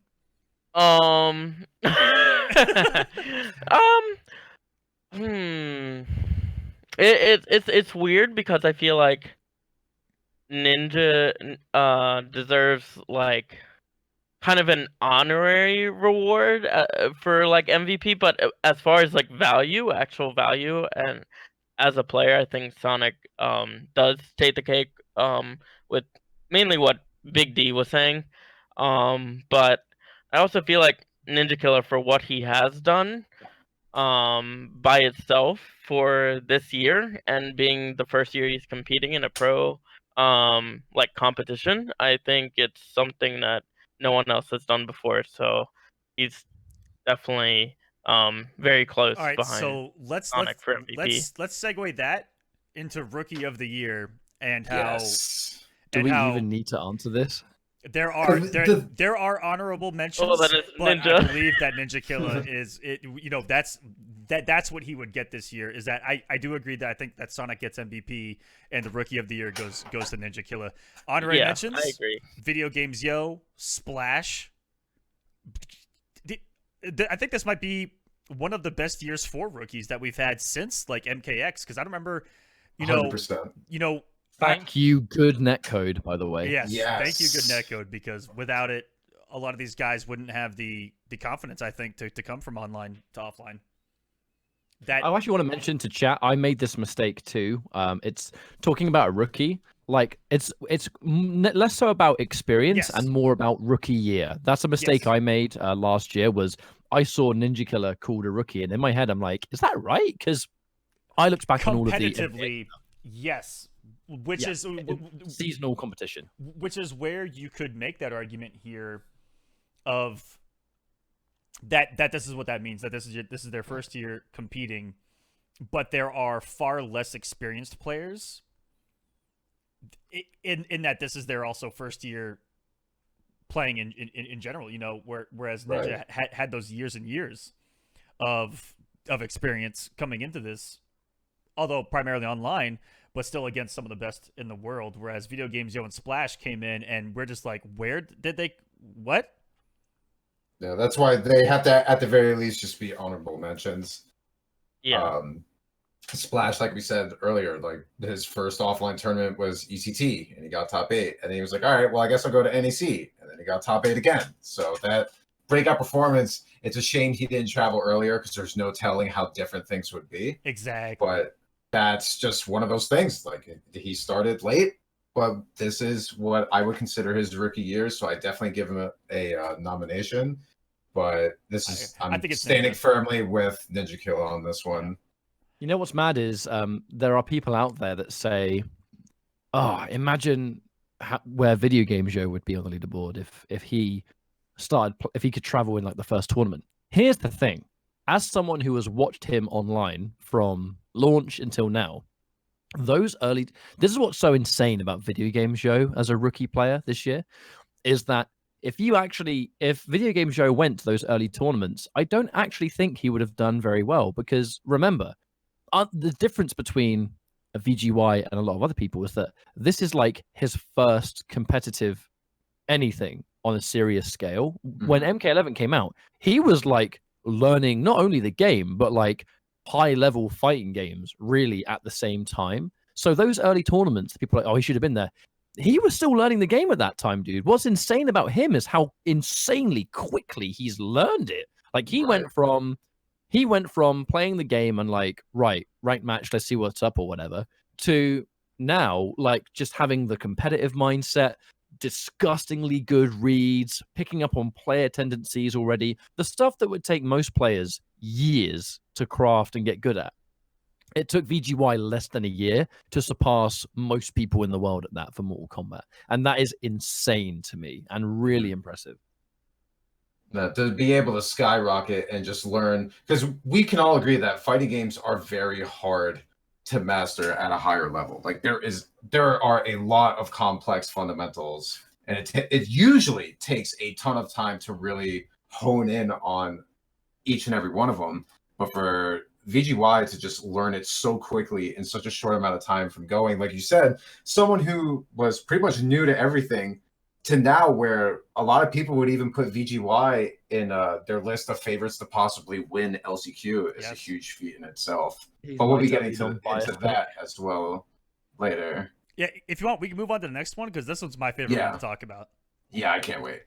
All right. Best single performance. Should we just say the nominations first, and then we'll go into it? Say the nominations, and then I want to see if Dragon has any input as far as what he thinks a nomination could be outside of these. Okay. But so go for it. We have Scar at Combo Breaker, which was awesome. You have Fox at Evo, Ninja Killa at DreamHack Montreal, and Arn Kratos at NEC. One more. Nivik at Intercontinental Finals. Yes, Nivik as well. Nivik at Intercontinental Finals. Oh, yeah, I didn't see that there. So Arn Kratos at NEC, Ninja Killa at DreamHack Montreal, Sonic at Evo, Scar at Combo Breaker, and Nivik at the Intercontinental Finals. Dragon, would you say that there might be any other best single performances out there? Yeah, I'm trying to think of one. To be honest, I feel like the ones that you listed, I can't think of any other ones. Yeah, so these would be the ones that I have too. I know that we've amongst myself, Big D, and Ketchup, we had a slight conversation about this, but tell us your thoughts on all these and what your pick would be and why. Also, I just I read something in the chat, and actually this makes sense a lot.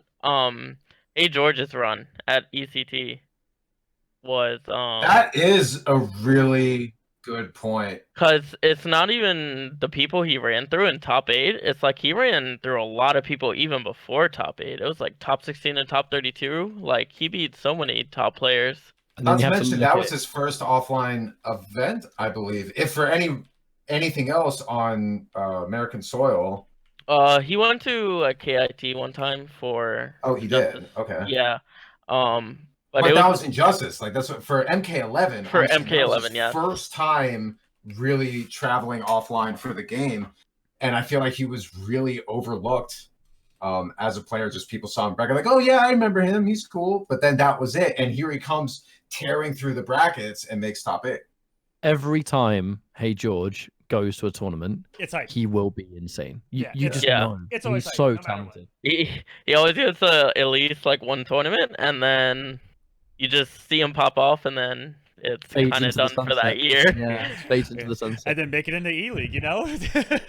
Oh yeah, exactly. Also, I saw in chat, Dragon, your run at CEO, which I agree with, is a good honorable mention because that was insanity.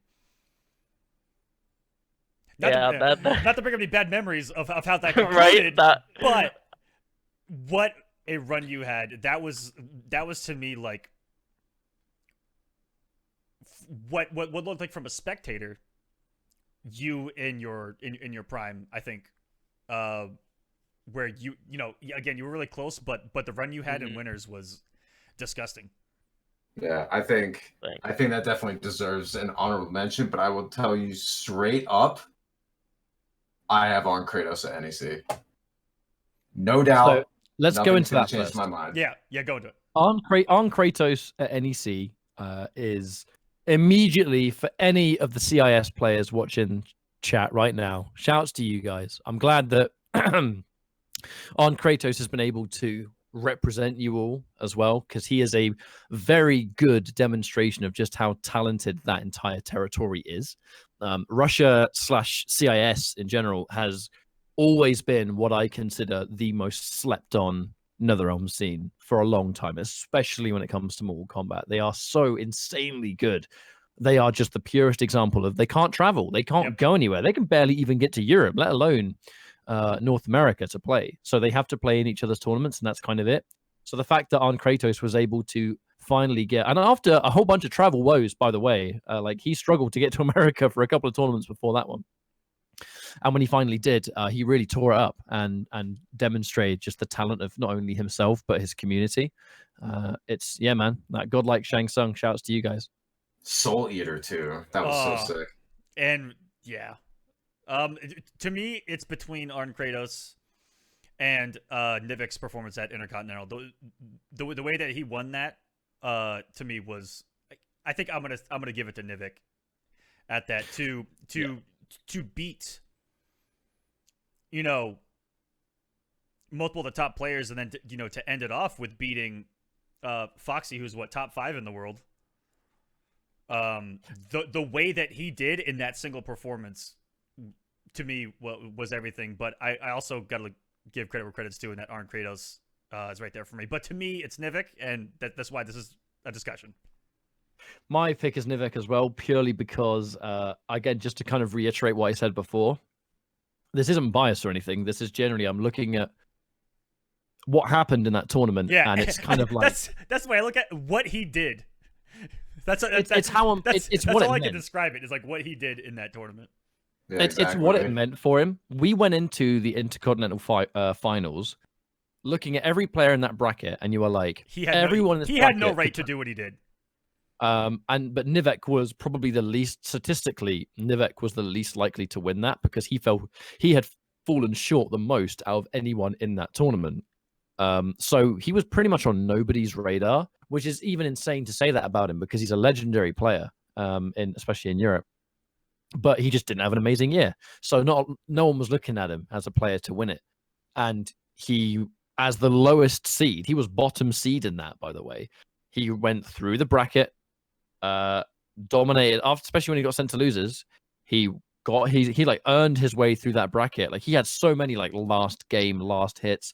I'm sure unfortunately it was off stream, but him versus video games, Nivek beat VGY in the losers bracket. It was down to a down 1 trade, final round, final game.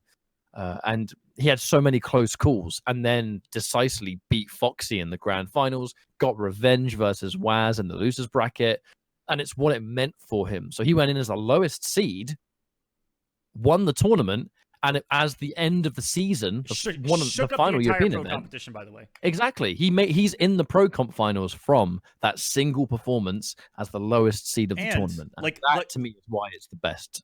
Alone shook up the Pro competition, and that Foxy was denied his gatekeep of another European representative in the Pro competition, because if Foxy would have won, would the last spot not have gone to points rather than region? Because yes, but Nivek winning messed up every. I'm sure VGY Kombat kept telling VGY you better make sure you win this. You better make sure you win this tournament, because then the slot, I hate to say it this way, would have been wasted. The Intercontinental slot would have been wasted because Foxy was already a given. Things would have gone more according to plan. Way differently. Pro Comp people actually won. Mm-hmm. Yeah, so that got crazy. But that's why my pick is Nivik. Dragon, what are your thoughts? I to be honest, I really didn't see I didn't see that whole tournament actually. You probably should, going into Final Kombat in a couple days, where you might have to face him. I've done my research. But yeah, I still have I don't know, cause I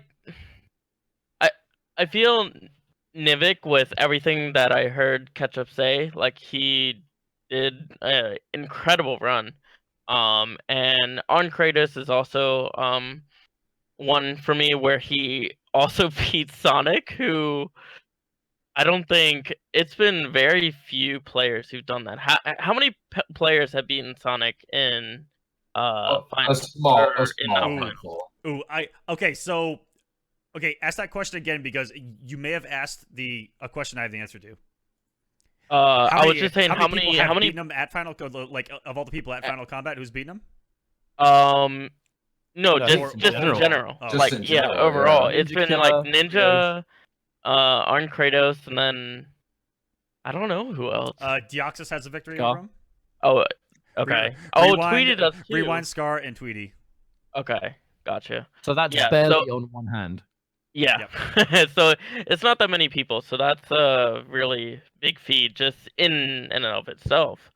So I don't know. It's a hard one. I'd honestly probably say Arn Kratos, because he just showed up out of nowhere. I feel like, and just beat Man. one of the best players, and And also there's a something bunch of other players. consistent. And There's with something that character, consistent about those two picks, by the way. EU boys / Yeah. CIS. I saw Yeah. that coming. Oh, here we Well, go. You know how it goes. But you know what? Between those two, they were phenomenal performances. So shouts to both of them. Yeah. Yeah, I mean, I think It's one of those I think things that where we don't- I think that being between those two is like I'm happy with that. Yeah, we don't need to dub, a winner of, of the whoever, best but- performance. because both of them are so similar, and they're both such huge performances that, you could really just give the shout outs to pretty much all 5 of them, all 5 nominees, because the rest of them, well, even an extra 6 will count in Hey George as well, because that was a really good choice. I don't know how we even skipped over that. Yeah. Because that was V8, a great I run don't know too. if we're gonna. I don't know if we're gonna. I see it in chat. I don't even know if we're gonna be able to decisively pick a winner between ourselves, because it's like there's a little bit of maybe even bias here from my side that I don't wanna. I'm not a good judge, I don't think, for this, to be all honesty. Oh yeah, Dragon, didn't you've beat Fox in MK11, haven't you, in tournament? I can't remember. I have. What the heck? You forgot yourself. Wow. No, I feel like I've lost so much that I just forgot about winning. Yeah, I beat Sonic 2 times actually. So more than most of the people in the list. Yes, Dragon, you are 2-8 against Sonic throughout the pro competition. that's why, because I feel like I've lost so much and I forgot about my win. Yeah. Dragon just kept having that number 8 in his head, and he just kind Dude, of forgot that it he was. actually beat Fox twice. Oh my god. Yeah, you're right. Well, Good point, congratulations. Thank you. Well, it's a good thing Good you for remembered you, now dude. going into Final Kombat. So if you know, don't be like, oh yeah, I have actually beat him. I can do this again. Yeah, that's true. Oh my There's the God. boost of confidence you need. What's going wrong into with my this mind, weekend. man? So we're split down the middle. Can we just call it a tie? 'Cause Yeah, I it's- mean, it's everyone 2 had for great Nevik and 2 performances. for On Kratos. I'm too lazy to bring statistics into it. So let's say tie. All right. Okay, let's call it a tie. I agree. I'm cool with that. Now we have what, 3 categories left? Yes. I'm looking at this right. And I am getting the next one ready because this one's pretty unanimous. The best comeback Yeah, of this the is year. And this Oh could, come on and now. this could honestly go into the same category because we didn't make this category, but match of the year. Mhm. It's the same thing, Sonic, honestly. Sonic versus Ninja Killer at East Coast Throwdown. Undisputed. I don't think Yeah. anything else really I'm comes gonna close. I'm gonna play that comeback in the background of you guys talking about this. By the way, It is yeah. it is just what it meant. It was the start of a full reverse 3-0 comeback at the same time. Like Fox, they can just display this insane level of clutch. And I mean, look at the clip right here. 2-0 down. If Ninja Killer won, this would have been elimination. with a So- 90% health lead here. Yep. Yeah. This would Oh. have been a decisive, and I mean, how many crushing blows just got spent here? This was a win condition Liu Kang, who had his crushing blows. It's locked literally in. been 9 seconds. Yeah. Exactly. So Fox is having a super hard time here. This would have been a decisive 3-0. This would have changed how the community.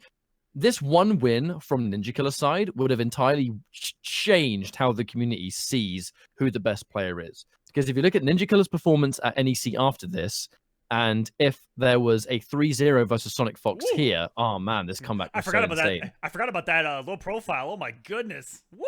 Just cage things, Hollywood privilege, baby. Oh my god. Oh my god. Wow. That's just.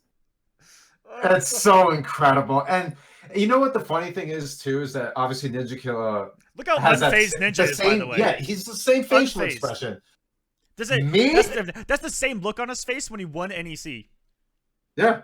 You can't tell if he's winning or losing. He just has the same exact face. But I'm That's, I telling feel you like that's a what- lot of people in It the is. scene. Yeah. Like Forever King G, or no, it's Burrito Voorhees now. Bit of Voorhees. Yeah, Burrito Voorhees. Like, he always just has the same facial expressions with anything. It's so funny. But I'm just looking at this now, and I'm looking at the. Can you imagine what the community would be thinking? Because I think Fox, they're clearly quite, I mean, an understatement of the year, but quite the favorite to win Final Kombat for a lot of people. Right. But if that comeback at ECT never happened, and it was a 3-0 by Ninja Killer into, you know, whatever might have happened after that, would there be as many people decisively saying, "Oh yeah, Fox is the absolute favorite"? Because it would have been Ninja Killer winning NEC, and then a 3-0 against Fox in losers finals at ECT. Like, it would have warped the whole perspective. Like, we would have an entirely different, I think, kind of attitude and opinion set. That one comeback established, oh yeah, Fox, they're the greatest. You know what I mean? Like, that set was just, yeah, insane. It would have meant so much if it went the other way around. That's true. I just saw Fox do something crazy again, and I actually can't remember what it is. I was just trying to catch it Oh, because our feed's a little bit behind. Just swung with the 1-2 and was able to confirm that, but it. Yeah.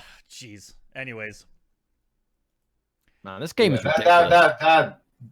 This category was pretty unanimous. The other nominations: Dizzy TT versus Eternal at Brazil Game Show, and then Cusco versus Destroyer at Komp Breaker way back. Those were Sonya Blade 50-50. Yeah. But that match of Eternal versus Dizzy was like literally 1% versus 100. It was pretty crazy how Dizzy avoided Chip for a long time. I know this isn't. Sorry, what were you going to say? Gur says pull up me and KP at Evo. Oh, that was a great match. Dang. Oh yeah. That was a great match. I was gonna say, for an honorary mention, it wasn't offline, but it was Kombat versus Ninja. And what's it? I forget which tournament it was, but online and combo. Yeah. Was it Destroyer thing? No, not. Wait, did I say Destroyer? You said. No, I said, was it a Destroyer thing? Because I'm sure it had Destroyers. Yeah. It was Kombat versus Ninja, and I know this wasn't craziest thing we've ever seen. Yeah. There was a cage mirror, wasn't it? Yep. Yeah, that was absolutely insane. Okay, so we talked about how insane it was, but all they did was wake up 1-2 and shit. Like they just come on, man. It was a Johnny mirror, but it was fantastic. Well, that got shut down. All right. No, so we'll say it was a solid. That wasn't Pro Comp, which I think is the only reason why we didn't bring it up. Yeah. But that may have been like outside of it, like match of the year, like low key. Yeah, right. It was really good. That was really hype. Now the next one is one of my favorite. Well, the last two, honestly. Yeah, this is an interesting one. I think the last one's a given, but yeah. What would you say, Dragon? And I'm not even gonna tell you who I thought of, but who would you say is the low tier hero of the year? Me. This clown. Let me mute him real quick. You guys can no longer hear Dragon. Dragon has left the chat. I don't even. That's amazing. Welcome back, Dragon. I absolutely muted you, by the way. Oh, he means when he played Sindel for that bit. Right. Yeah. Of course. Yeah. Of course. Anyways. Sindel main. I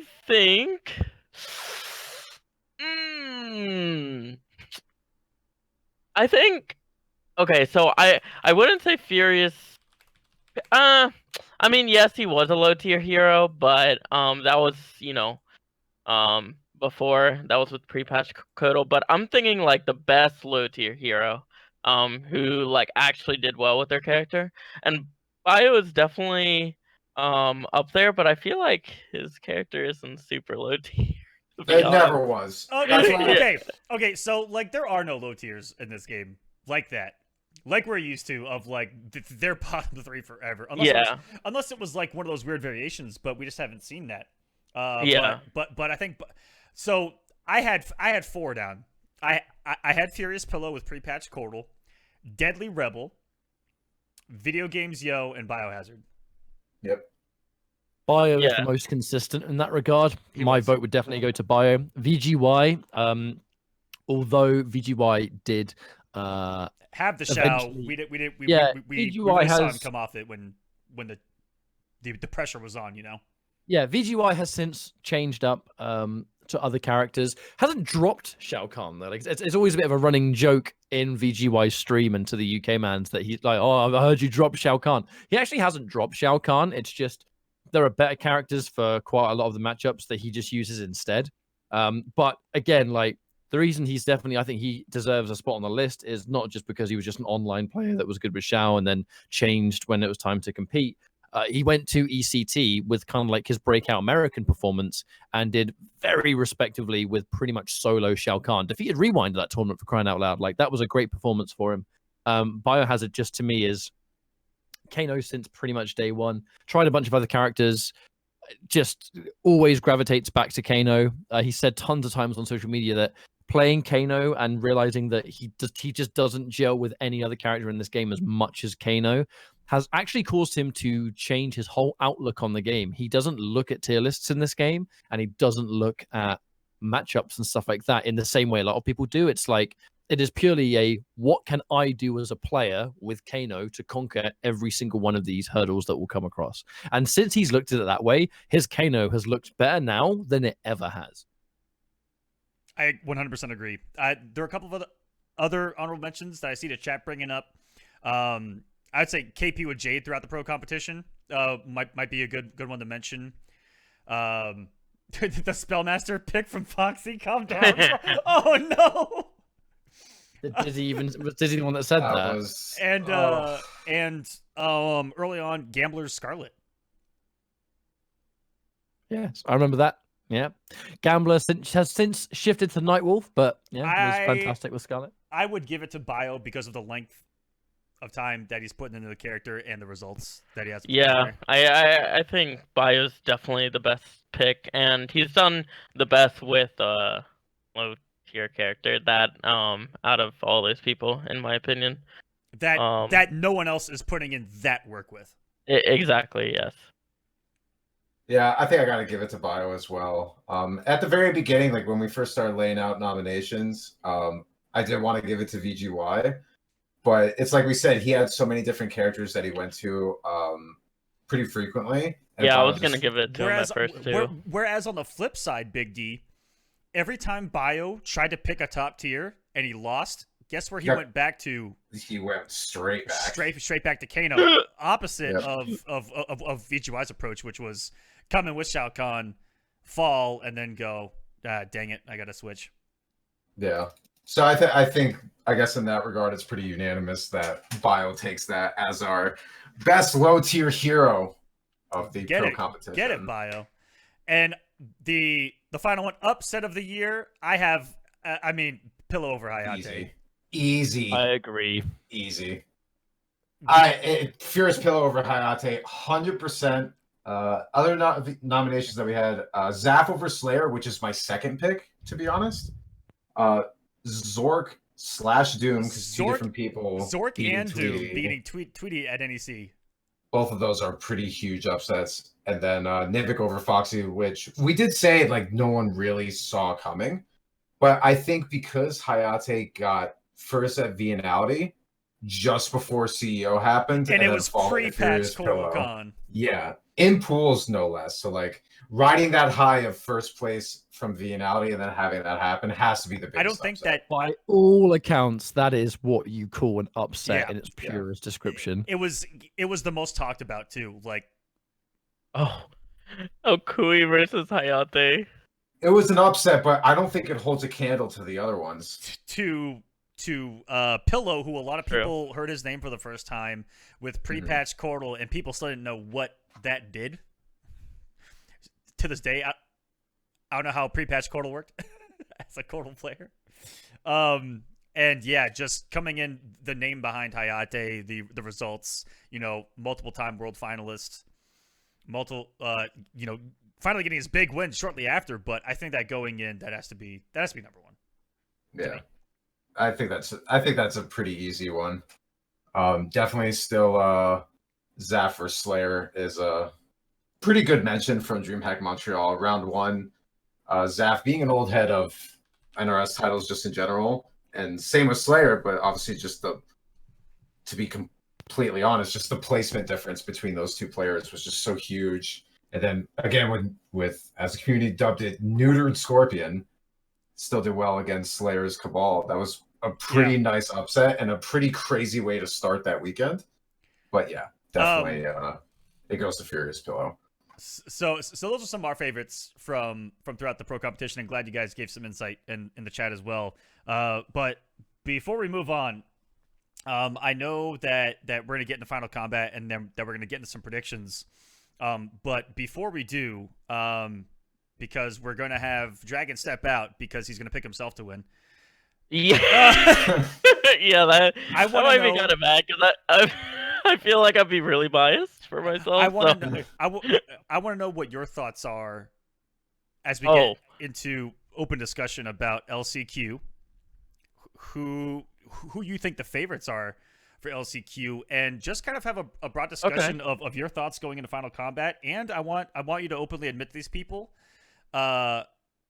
your training regimen going into Final Kombat. Oh, okay, yeah, that's actually pretty good. So for I'll start with LCQ because it's the first thing that's gonna happen. I think that my three people that I have to win it are Splash, Gur, and Combat, and I think a lot of people have those three players right now. I have Splash getting third and losing to Combat and Gur, and I think that since Combat beat Gur in the online tournament that happened where now Combat gets sent to LCQ, I think someone who loses and then they have to play again at the next tournament, I think the person who lost has a better chance of winning because they're the one who's going to want to beat the other player better. They're going to study the match more, etc., etc. So I honestly feel like that Gur is going to take it over Combat. Interesting. And that's my prediction. I mean, there's such a big track record of so many players where once they lose, the run back at the next tournament, like a lot of times they will get it because they're the ones who want the win more, and they go back and look at the loss. Winners usually don't look at the win that they got, so that's why I have them winning. Interesting take. I like it. Yeah.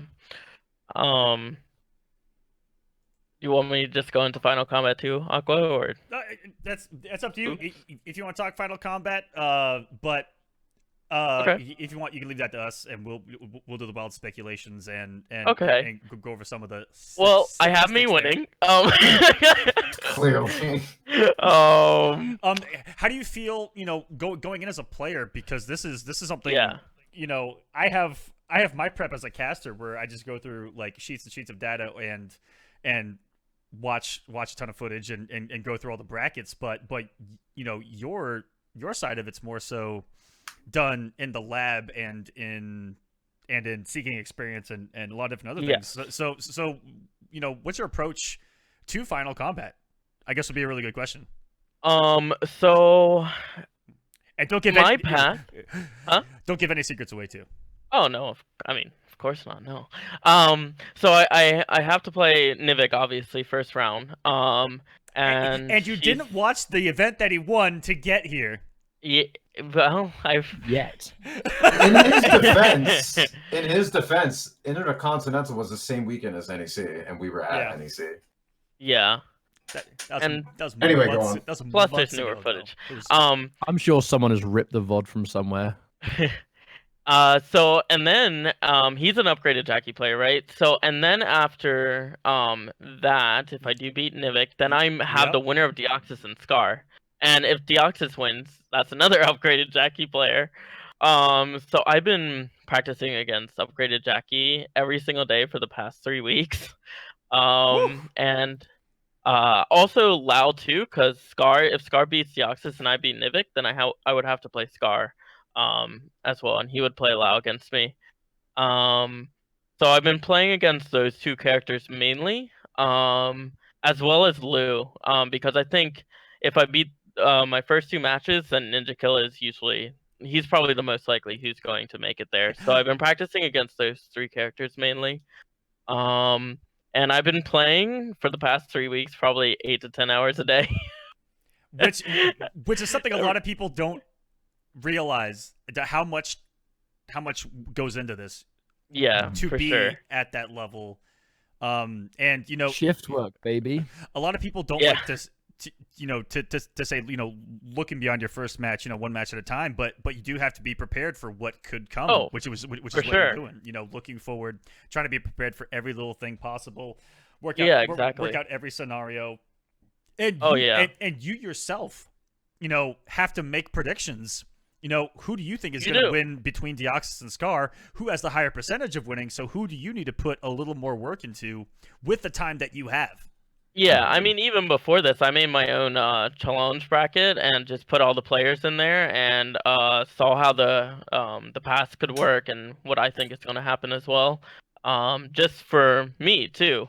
So like, for example, if I do happen to like lose against someone, I have those pass set out for me. And actually, ironically, if I lose to Ninja and Rewind loses to Sonic in the second round, it's possible that we most likely will have to play in losers. So that's another upgraded Jackie. See, and to me, Dragon, that's just you looking ahead and looking at every Yeah, possibility and you, being ready for it. you definitely do. And I mean, I've been practicing against everyone's characters as well, but the main three are Jackie, Lau, and then Lou. And I feel extremely confident going versus those three characters.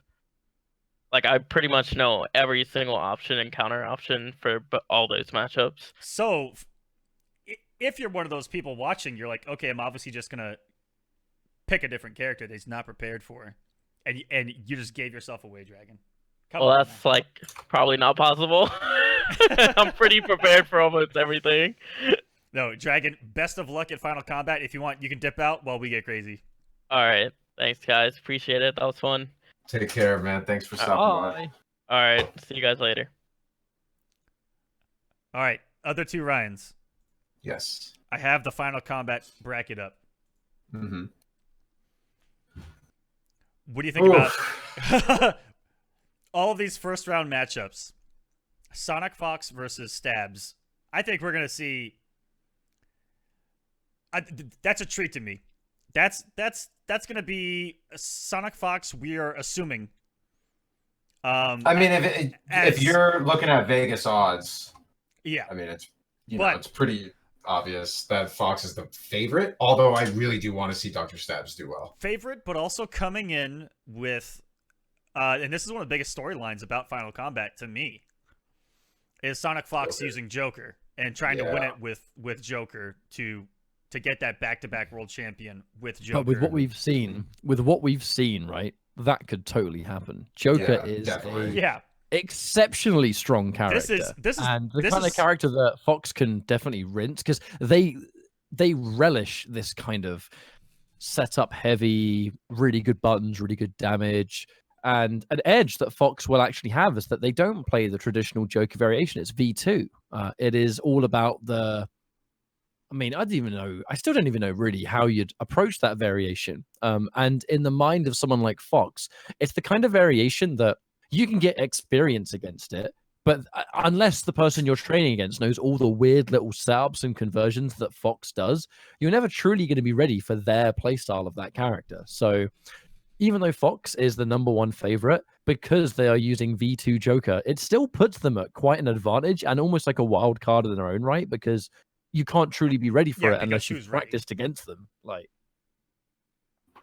I agree.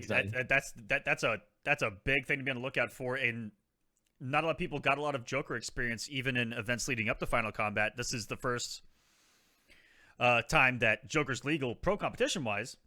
But a lot of people, like when we did Combat Cup, three brackets with 350 plus people in it. Almost no one played Joker because the hotfix didn't come until relatively late.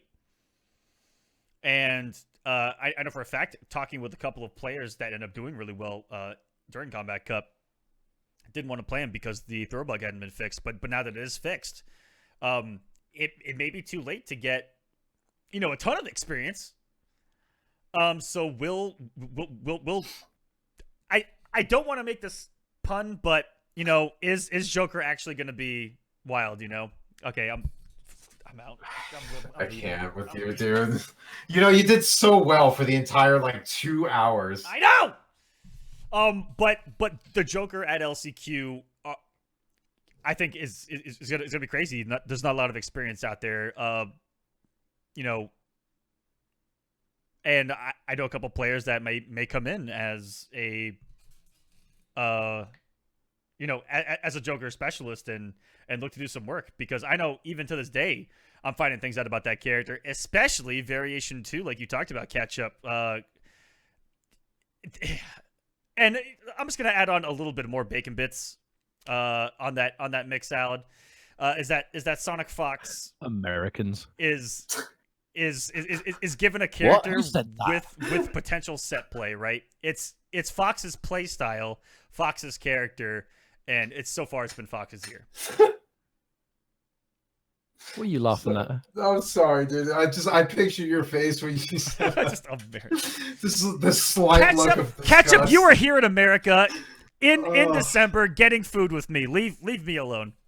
Oh, Man, that was sick. That was a really nice time. This was the guy going, I want the fattest, most sugary filled beverage right now. Let's go get one.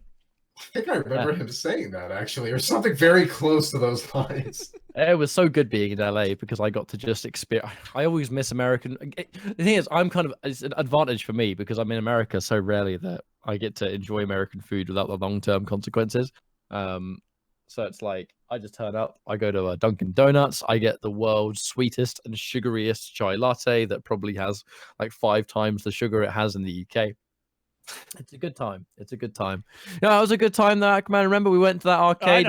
We played pinball. I taught you how to play pinball by holding the ball. We played Medieval Madness. It was sick. We did. That was a good time. Let's get back to this bracket. I should have mentioned first that it is a surprise, given Injustice Pro Series Season 1 and Season 2, that the LCQ winner does not face seed number 1. Yes. Right. A little bit different this time around. That changed up a lot to me. Fox, honestly, I think that, I don't know if this is going to sound bad. I think that the LCQ winner facing Fox would have been the best chance at beating Fox. Because possible? I don't know. Sonic's going to have all of the prep potentially for Stabs coming into this. But on the flip side, Stabs has a lot of unfamiliarity to him, and it's been a long time since we've seen Stabs compete. Agreed. I think that Stabs with the Frosty Faustings, but that was about it.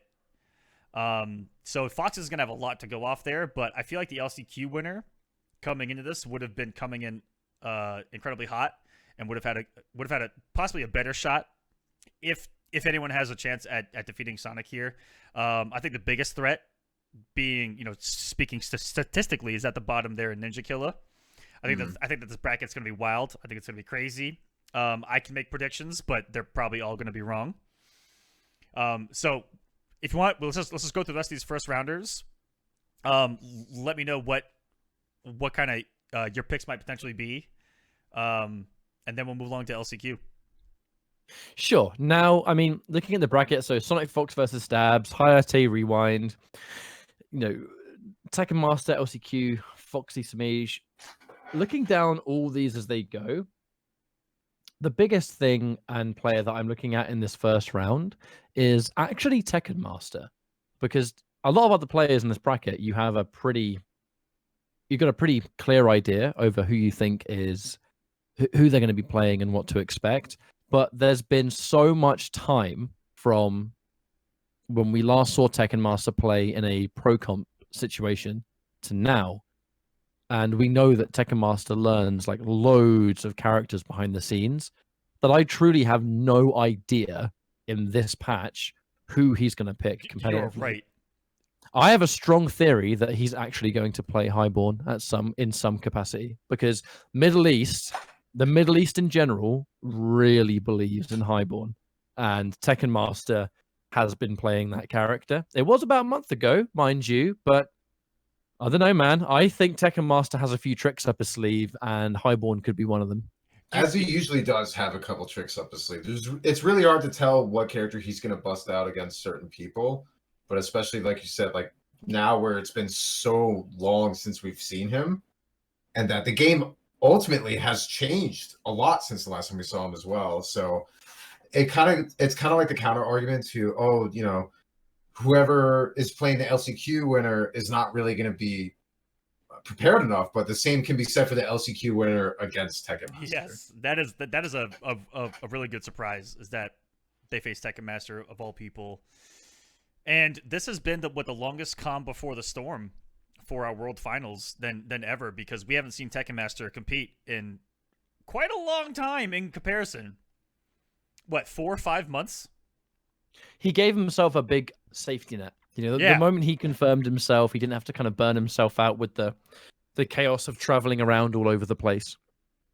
And I know that he bowed out of the Intercontinental, so Shark Teeth was able to attend because Tekken Master was already confirmed. Shark Teeth was always a player to pay attention to, but Tekken Master's kind of like the one who he's like the champion of the Middle East. He single-handedly did so much to put that scene on the map. And then it turns out there's a bunch of other like talented players from that part of the world as well that all play and help each other grind. And Tekken Master goes into tournaments with a lot of information from them. And yeah, just excited. I'm just really excited to figure out how it works and just who he plays, because he's such a question mark all the time. Agreed. Yep. 100% agreed. Samij versus Foxy. I don't know. Do they have history between each other? Let me double check here. And in Injustice 2, they do. I believe Foxy defeated Samij at Evo. I think it was winner's side. Yeah. Foxy 1-0 over Samij in their head-to-head coming into this. Yeah, and Samij and Foxy were pretty back and forth in the Injustice 2 days. Catwoman versus Deadshot was always a pretty tricky matchup. And it was like the only time that shifted really was when Foxy started using like that random time at the World Championship. He pulled out Batman, and no one even knew that he had a Batman. Yeah. And they have a lot more history in Injustice than they do in Mortal Kombat. But they're both very patient players, super neutral heavy. I think we can expect a really disciplined match from the two of them. And it's been such a long time since that, I don't know, we don't know what to think. Samij's likely to be using Cassie. Foxy, I think he's been really rocking that Shang Tsung, but there are a couple of other characters he could play as well, but I know Shang's his favorite, so I guess we'll wait and see. There are a couple of players in here that I feel like could surprise us with some character selections, because of the time that they've had to come in with a potentially surprise pick. Like Rewind could be one of them, where Rewind can play the entire cast, has played the entire cast. Mm-hmm. Nivik, who knows if Nivik could like not come in with upgraded at all and surprise us with someone else. I'm not saying that's going to happen, but it could I think happen. It's almost a complete guarantee that he's playing upgraded. I think he's been grinding it exclusively for so long that I think I can't he's imagine going to go the way he him... knows good. Yeah. Scar, I think, is going to come in with a couple characters that we do know him for. Kung Lao, Sonya. You never know. Is someone in this bracket going to break out Terminator and mix somebody? That's what really this entire show is about. Is someone going to 50-50 someone with Terminator and just try to mix their way through this World Finals? I'll tell you what, I don't know why Terminator isn't even like why a thought. Why on isn't there a Terminator minds, in this bracket? Is actually kind of surprising. Because here's my theory is because Terminator to play at the highest level, you kind of need to be you as a player need to have that little inkling in your head to just approach a command grab character, have loads and loads and loads of mix in your mind, but also be patient enough in the neutral that you can work through range-based matchups to find your one hit to win the round on. A lot of players in most fighting games don't really have it in them to have the discipline to stick to that all the way through, right? The only two Terminator players I can think of right now that even can do that are Biohazard and Dab. Fox was able to as well, but Fox doesn't use Terminator anymore. It's just that most players just don't have it in their brains to use Terminator in that exact way to make him work the best. And I think that's why it's hard. You can't just pick him up and do it, right? No, definitely I agree. not. And if Dab was going to LCQ, would have been one of my favorites to win. Oh, I'm so sad he wasn't going, man. I really was hoping it'd go. Well, you know what, man? He said that before. that he wasn't going to show up to an LCQ, and then he ended up doing it. Who knows if he's under a completely different name? He's done it before. I hope so, because I've So watched no this one loves Terminator. Yeah, I mean, my tinfoil hat's on, but you never know, man. You never know if he might show up. And I'd if he love to see does, it. I wanna see everyone's fantasy predictions goes out the window because he instantly becomes someone that could ruin anybody's chances. But as far as the Final Kombat goes, I don't think we're going to see Terminator from anyone. Even I spoke to Biohazard. He's not really. He doesn't have Terminator on his mind anymore. He's just going straight Kano. Kano. Yep. I have an interesting note here. Hayate is 1-0 against Rewind. Yeah, from Evo. Yep, and we'll see. That was the 9th place match. We'll see if he's able to do that again. It was really close. It was a long time ago. I think that is one of the biggest 50-50s to me in this round number 1. If you were to tell me pick a match, you know, that's one of the toughest ones for me to pick is between Hayate and Rewind. I think that's going to be a slobber knocker down to the last hit, just like it was at Evo. I do see 2 Texas boys having to face each other here in the first round. All right. It is unfortunate. All right, so I only have one question. Yeah. About these first rounds. But I don't know if we were getting ready to move on or not. I want to know, what is your guys' most anticipated first round match? Ooh. What are you looking forward to seeing the most in this first round? Oh, personally, that's Ninja Killer versus Conqueror. I agree. I was going to say the same thing. Oh, sorry, I didn't mean to steal your thunder, Ryan. No. I wanted you to say that just so I could say I 100% agree. That's. I want to see what Conqueror can do against Ninja Killer. That is going to be such a.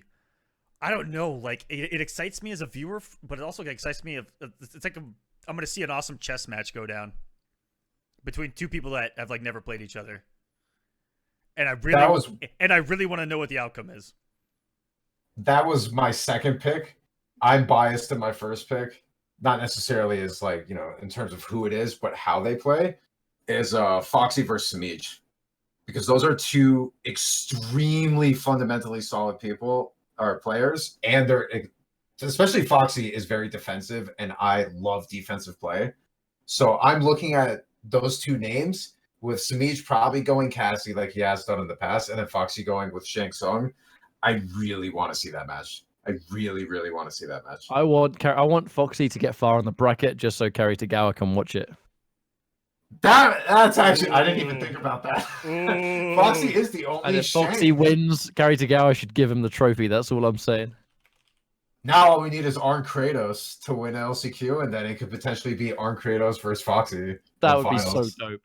Shang Tsung's, it'd be Kerry Tagawa on holiday. Ah, God, I didn't even think about that.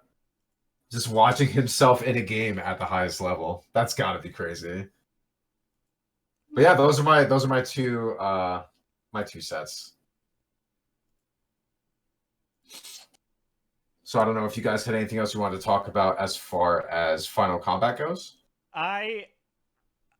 Guys, this is only mine. This is not Ketchup or Big D, but I'm gonna go ahead and pick my bracket all the way through. Have you got to build the losers one as well, right? Yep. So let's see who actually. I'm totally doing this before. Who actually potentially does run into each other? So these are my personal picks. As far as how I think it's gonna go down, there are a couple of things that do I really want to see if they line up. Oh wow, if that's like all of these are matches I wouldn't want to play in. So I feel that. Oh my goodness, I'm picking the upset there on paper. Oh boy, I'm getting crazy here. Oh, I'm getting really crazy. Oh, I'm getting crazy. So much of it is so hard to do because we don't know who the LCQ winner is yet. Exactly. That's a big thing. And I just picked LCQ winner over someone else. That's crazy. That's what I'm saying. You don't even know who it is yet. That's oh my goodness. If both Conqueror and Dizzy lose their first round match, they have to play each other, and that's the only match, or that's the only person that Conqueror's ever played on the pro competition. Indeed, and Dizzy was able to and conquer him. And Disney was able. That would be crazy if that were to unfold. You know. Well, there is a timeline where that exists. One thing I was looking for. Ooh, Rewind versus Tekken Master. I don't know how I'd pick that. Dang. I hate fantasy brackets sometimes. It's impossible to get information on Tekken Master, yeah, because who's he going to play? Who knows? It's a totally different patch from when we last saw him. Mm-hmm. Oh my. When does the tournament start? Final Kombat is this weekend, Saturday and Sunday. Saturday is the last chance qualifier. Sunday is the grand finale. Right. I am so hyped for this tournament, dude. It's insane. I can't wait. That is especially that was like my fantasy bracket chat. On like a more personal note, I'm really nervous about the weekend, honestly, purely because the Injustice Pro Series last year, Jake and I had some travel snags, and basically through no fault of our own, through no fault of anybody's really, we were actually unable to make the Injustice Pro Series finals like 2 years ago. So when Injustice had its world finals, we were originally supposed to go. We were supposed to do it. And we had some travel snags that appeared, and it basically just meant that we had to miss it. So we had to miss year 2 for the Injustice World Finals, and this is going to be this is the first World Finals we've actually been able to attend since missing the Injustice one. So it feels a little bit weird. It's a bit nerve-wracking, really, because it's like everything went wrong in Injustice 2. It's like PTSD. It's that time of year. Yeah, man, everything went wrong. So I'm hoping travel goes swimmingly this time around. Should be fine. Let's hope so. It's gonna be a sick weekend, man. I am so excited. If there is an Ultimate MK3 arcade machine, I'm gonna get the arcade world record back. Mark my words. All right, shall we move on to LCQ and actually pull up the brackets and go crazy? Yeah, go on then. All right, I'm pulling it up. Let's have some fun. All right, that was Final Kombat, but let's go to LCQ and just go crazy. Who are we talking about when it comes to LCQ? These polls are ridiculous. Who are the people that we're gonna be looking out for? Who are your surprise picks? All of these matches are names I know. Every single one. Mm-hmm. Are you kidding me? How many pools total here? 8? Yeah, there's 8 pools, I believe. 8 pools total. In here, we've got, just in pool 1, Combat, Abyss, Ludi, Nikki, Han, Rashid, Shark Teeth, Woolender. Whoa, and Woolender just came off, what, 2nd place or 3rd place at Frosty Faustings with that Cetrion that I didn't know. I think. Was it Splash versus at final? Yes, I can't remember. Yep, I think it was. It was. That was the finals. But coming in with Force of Nature Cetrion, who has that matchup experience, and he is phenomenal with that variation. The way that Woolender, no one's going to be ready for a variation like that. The way that he played against, like KP in that loser's run, the way that he was faking out the ground pound and canceling it was crispy. Playing the mind games even full screen off the cancel. He actually baited. This is the game-winning decision. Canceled the rock pound full screen because there's a gap you can jump, and then canceled it in the boulder and caught him jumping. It's like, who was ready for that? I wasn't even ready for that as a viewer. But even more so then, like, you have Woolander, right? I put Han Rashid not necessarily in the same category as far as characters go, but I feel like Han Rashid's always been this, like, underrated player, even though he has some really huge scalps. He's been a wild card his whole life. He can beat anyone almost on any day for any reason. But on the flip side, can also do the opposite. He really is it all depends on which Han Rashid shows up that day.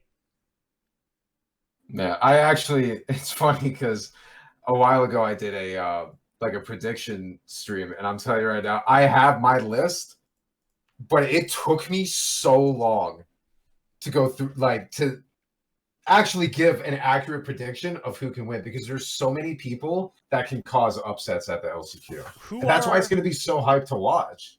Who are your guys' favorites overall coming into LCQ?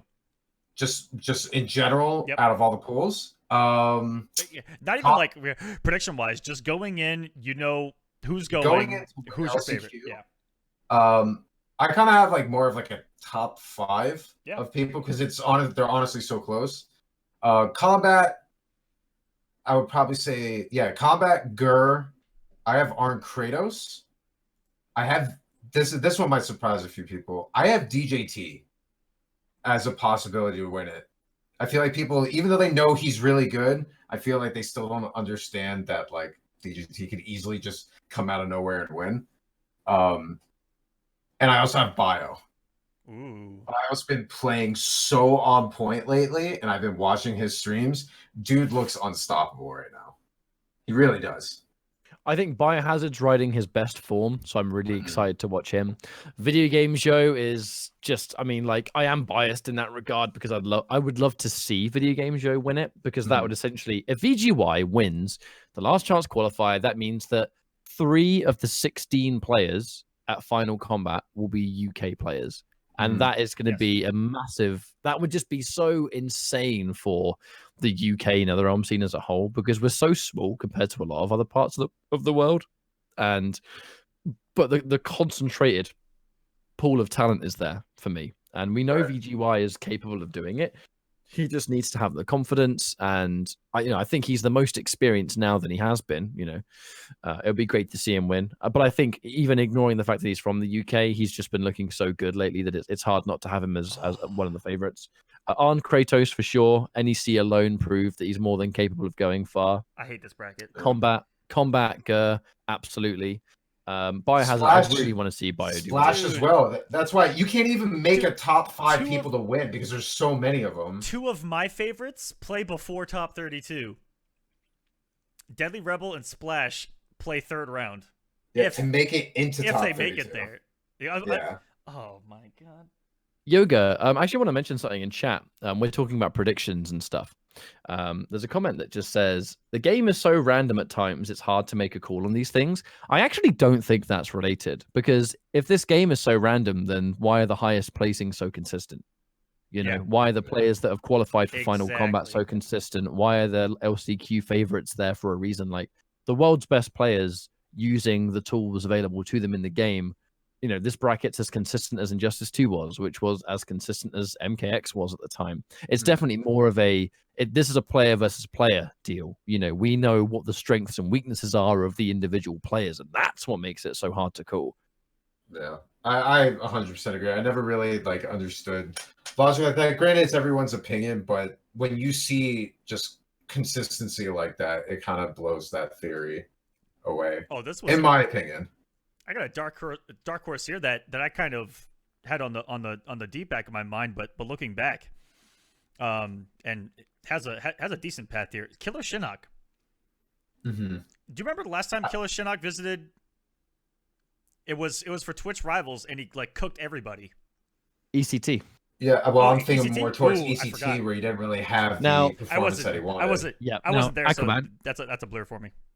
Here is the reason you didn't know that Killer Shinnok was at ECT. It's because he had a very underwhelming performance, and you only saw him on stream once.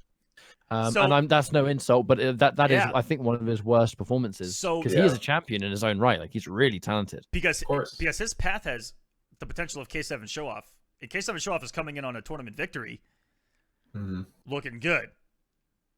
But he has the potential to go up against Vendetta, who is a pretty solid dark horse, in my opinion. Is a pure wild card, because Vendetta hasn't, outside of CEO, did he travel at all? No, not at all.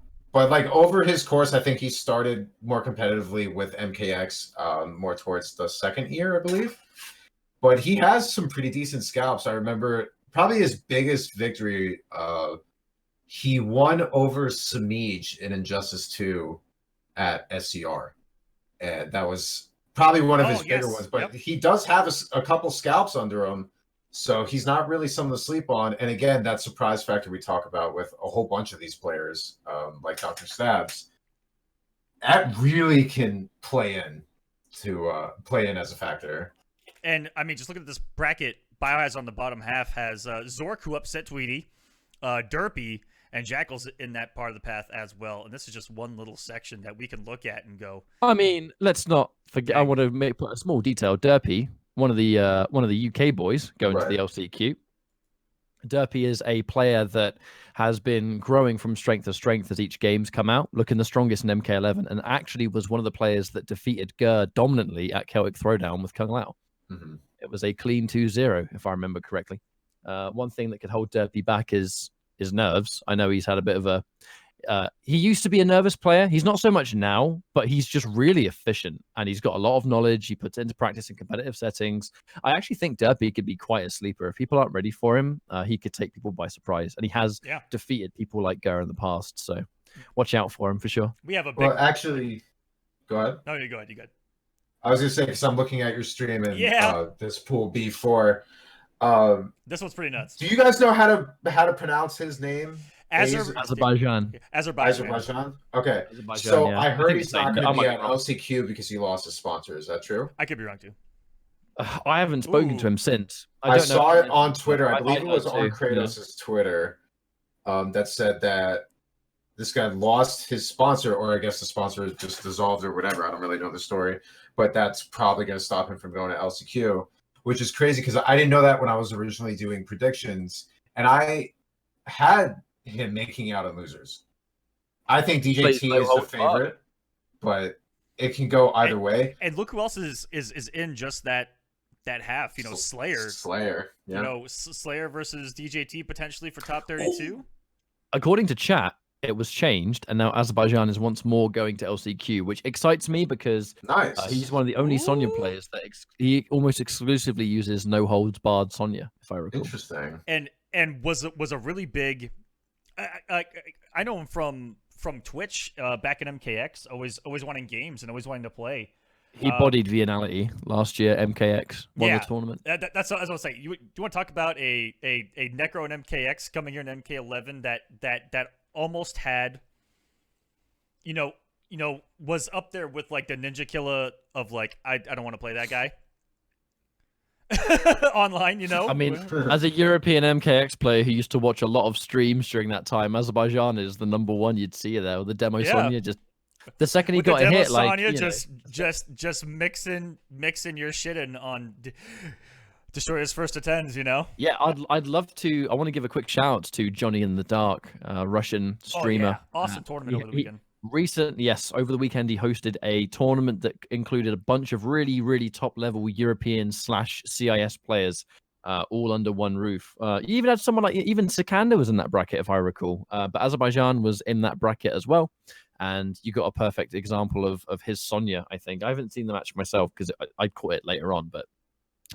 He was in that tournament, so you've got some stuff to watch and have a look to really see what he's bringing to the table. But yeah, I think he's looking good, man. Slayer, I would love to see Slayer do well because I just want to see the redemption story from him. Like, he is one of the most consistently high-placing NetherRealm players in history, but because he's had a rocky road in MK11, I feel like people have kind of forgot about that.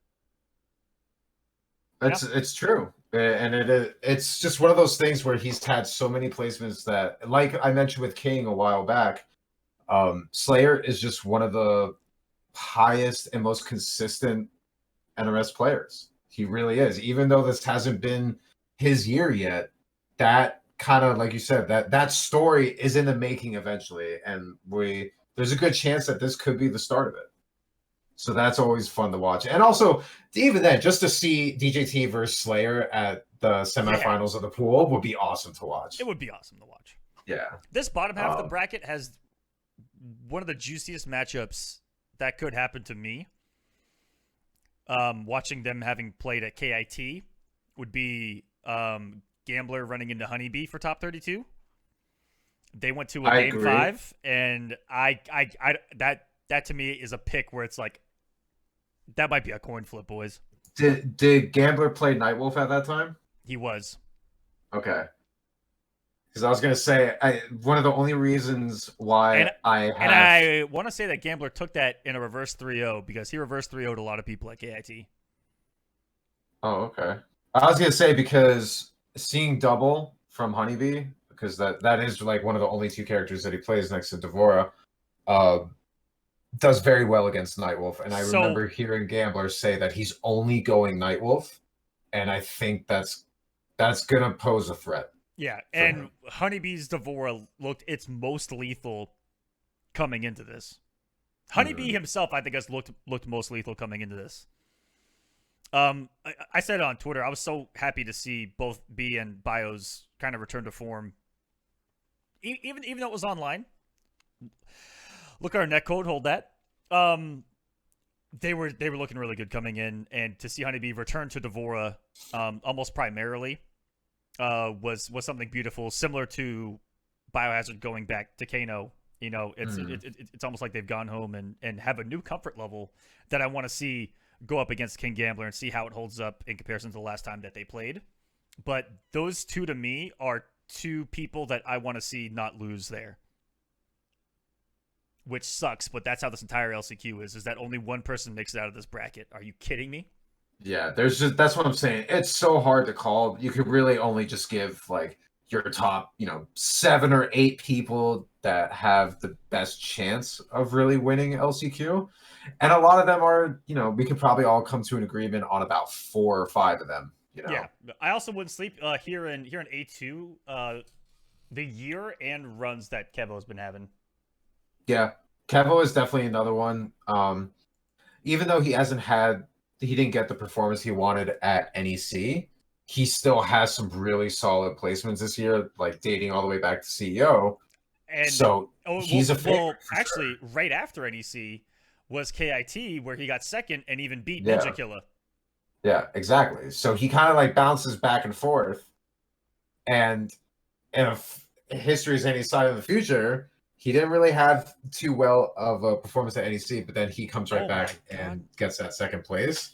He's a tough one to beat going into this. I just looked at Video Games Yo's path. He has either Pulse or Perfect Legend. I didn't even see Pulse in this little quadrant when I was going through this earlier.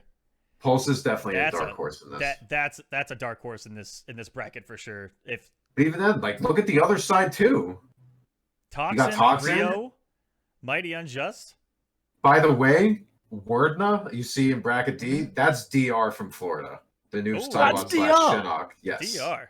Bruh, so he is going to be at LCQ.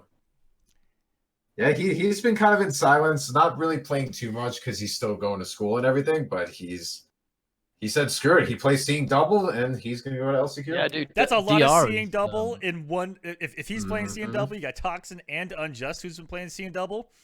Versus that is, however, a matchup that Video Game Show is highly versed in. Yeah. And then you have basically Rio versus all the Seeing Doubles there down at the bottom. Pulse coming in with the other Aaron Black of the world. His Aaron Black is disgusting, and Perfect Legend could be coming in with any character. Could be coming in with Kung Lao, looking to RKO the entire bracket of like days of old. I've been watching his streams lately. He's still messing around with Kung Lao and third variation Kung Lao as well. Order of Light, which no one really sees. So that would be cool to see. You never know who's gonna bust out, but PL definitely has this is when some work to do in this path. I think that this is gonna feed Perfect Legend coming into a prove everyone wrong situation. Yeah, he's done it before, and I want to see him make a run. He's in the same position or a similar position at least as Slayer, where like that comeback story is just like ready to start at any moment. It would be huge to see. Oh, Waz and Silvereye for top 32, and that's a maybe. Waz would have to get through either Uncut Robin or Full Auto. Uncut's been having some good results online, and Full Auto pulled off. Sindel looks really good. He pulled off a ton of upsets during Combat Cup, and with Sindel, who that's another character people may not be fully prepped for. Yeah, she's just kind of like going under the radar recently. But I've been watching him play through other people's streams, and he seems probably in the best form that I've personally seen him. So that'll be interesting to see if he could kind of shake things up a little bit. But then on the top end, Newbie as well, who is like... Yeah, I was about to point him out. Yep. Yeah, he's just like I'm biased, man. That's Florida. That dude's like my dad. I mean, dude, Newbie was one of the players back in the day that would actually play. He doesn't play on it anymore, but he used to play Mortal Kombat 9 on the PvP classic MK layout. Yep. I still mess with him to this day. Weird X layout that the classic MK arcade has. He played Cyrax on that thing. Dude, How? I to this day can hear him pressing his block button with his thumb because he smacks it. Yeah, because he's such a strong individual that you just hear the plastic. He just beats the ever-loving crap out of that stick. I wonder if he stopped using the stick because he broke it, probably. He's actually had it repaired a few times, but then he went to patent eventually. Yeah, of course. I make fun of him all the time for it, though. It's worth mentioning that Waz is actually currently in the States as we speak because he's boot camping. Mm-hmm. Yeah, boot camp is a thing. A lot of players are doing it. Like we recently did a UK boot camp with Dizzy. Basically every UK player that's going to LCQ. So we had Derpy, Scare Tactics. Nivek was there because he just wanted to get like a practice session in. VGY and Dizzy all had him under one roof, and we were boot camping hard, getting them ready for Final Kombat. Waz chose to do his boot camp in America, which is probably it's a damn good idea to make sure he's ready. But Waz is one of the killers of this tournament, absolutely. Oh, we didn't even talk about the second half of this one too. Splash and Deadly Rebel being on the same side. Henny's in there too, a really good highborn katana. That's gonna be a heartbreaker because Deadly Rebel and Splash are like two of my top 4 to win, and they have to play really early. Every poll is a mini tournament. I don't think that there's a person on the planet that, unless you've trained with him, is ready for Deadly Rebel. Agreed. And I didn't want to bring it up, but he almost beat Ninja Killer. Yes, I know you're gonna. He was a confirmation from beating Ninja Killer and funded here. Thank you so much, and a late birthday shout out to Sonic Fox. And I'm almost curious if there was any hidden the fact that Deadly Rebel's a big threat to, if he's able to win it, is one of the few that has shown that has been close to beating Ninja Killer. That's a tinfoil hat theory, but imagine that. Complete tinfoil. Imagine if Rebel wins though, that's a Sonic Fox making an investment right there. Oh, this is me completely theory crafting here. That Sonic Fox is like, this kid is not mostly because out of the kindness of Sonic's heart that we know and love and have known for the entire time, or the entire time that I've known them. But I also know Sonic in that they could have been like, this is also a really good threat of the enemy. The enemy of my enemy is my friend. I mean, that is some high quality tinfoil hat theory you got going on there, but I like it. Is it accurate? Probably not whatsoever. But I'm that sadistic son of a bitch to think that way. But Rebel is one of my favorites to win the entire thing. The fact that he has to play Splash to get top 32, that's where I can't pick. I can't pick between those two myself. I think, and I mentioned this before a few days ago, I think if that match happens where Splash and Deadly Rebel meet in winner's semifinal of the pool, that will be probably the match of LCQ. Because whoever wins, it's going to change up everything. Not necessarily like that's the only set to look out for, because there's like a million people that you need to be able to be ready to watch. Those two going at it this early in the tournament will change everything. Yeah, that is my of almost all of the winner semifinals. That's a really big one that I'm going to circle and say is going to have a big impact on who wins today, potentially. Mm-hmm. And on the bottom half, I didn't look at this, but now that I'm looking at it closer, it gets grosser every time I look at it. Coach Steve, Fenzi's in there. Fenzi, long time. He's also in the chat. Long time Liu Kang specialist coming in. And Fenzi, I don't know you having a lot of offline experience. Is this one of your first offline tournaments?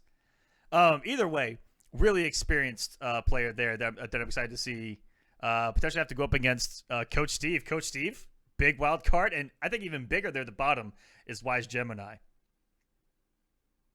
Yeah, Wise Gemini for sure. But Coach Steve, I mean, he got top 8 at ECT. Yep. Correct? He got top 8 at ECT.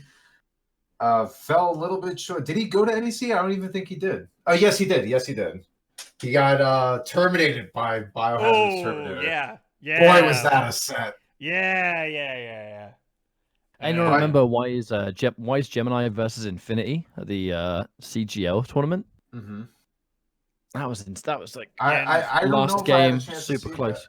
Now, if anyone ever gets the chance to go back and watch it, it was the first set of games. Wise Gemini had to fight Infinity. Oh, it was Sindel. I Kang. did watch that. That was nuts. It was super good, really Damn, good. I missed that. I have to go back and watch it. Wise Gemini, didn't Wise place really high at Evo? 17th at Evo? I believe so. Out of that entire bracket? I think about 17th, yeah. Sounds like Paz, longtime veteran, always a threat. Cabal, yeah. And Cabal. Mm-hmm. Interesting choice there. Yeah, So that's bro, man. Every single pool is crazy. Every single pool, I'm like, I can't really pick someone getting out of this for certain. That's why it's so hard to do. Arn Kratos looks like he has a pretty decent bracket. Infinity, I actually like Infinity to meet him in semifinals there. Me too. Oh, this was the pool that gave me some of the hardest time. Cyclone 2 Easy, Boki, Barry. Ooh, that's a good one too. Yeah. I'm a huge fan of Boki. Yep. He's been around for a while. Played Kung Lao and MKX. Made it to ESL season 1, 3. maybe even 2. It was Wasn't 3. Boki in season 1 as well? Because I remember meeting him. I believe not. I think it was a Evo 2016, likely. That's probably where it was. Boki's got this thing where he's when he sees you and he recognizes you and he meets you and that, he kind of looks at you and is like, "Oi!" Every time. I guarantee if Boki recognizes you, right, and you go to a tournament, it happened last year again at Viennale. We hadn't seen Boki in ages. You walk around, Boki comes up the stairs, he goes, "Oi!" Evo 2016, "Oi!" It just beat what was it? Oh, what was it? I'm sure it was Evo 2016. Was it Peanut? Peanut was a cool dude, but I know early on in MKX he was. I think he was one of the. He wasn't a huge believer in like the European scene or something. I can't remember what it was. But Boki, I'm sure it was Boki beat him in Evo 2016. I think it was in the bracket, which we were all super surprised about. And then the second we find out about Boki beating Peanut, we're like, how was it? And Boki's like, oh, free. It was a good memory. It was a good memory. Boki, I miss him, dude. I can't wait to hang out again. But yeah, so the rest of this bracket, Scare Tactics, another one of our UK mans. Yep. So he's going to be in this pool as well. I see but sleeper hit, I think. Barry Slushy, also a really good collector. Yeah. Canada. I have it. He's one of my dark horses that I think is going to be able to make it out. No, tri-state area, I believe. Really? Okay. Yeah. Oh, that's it. He actually came up to DreamHack Montreal, so I just assumed that he was from Montreal. He hung out with me and Jer and Toxin and all that. But he took a bus to get there, so I think it was tri-state. I believe that he had dinner with a bunch of us after, like with Sonic and all them at the Chat says Barry's Westchester. Okay.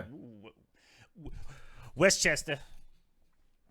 Show Off is going into this tournament looking very good. Absolutely, for sure.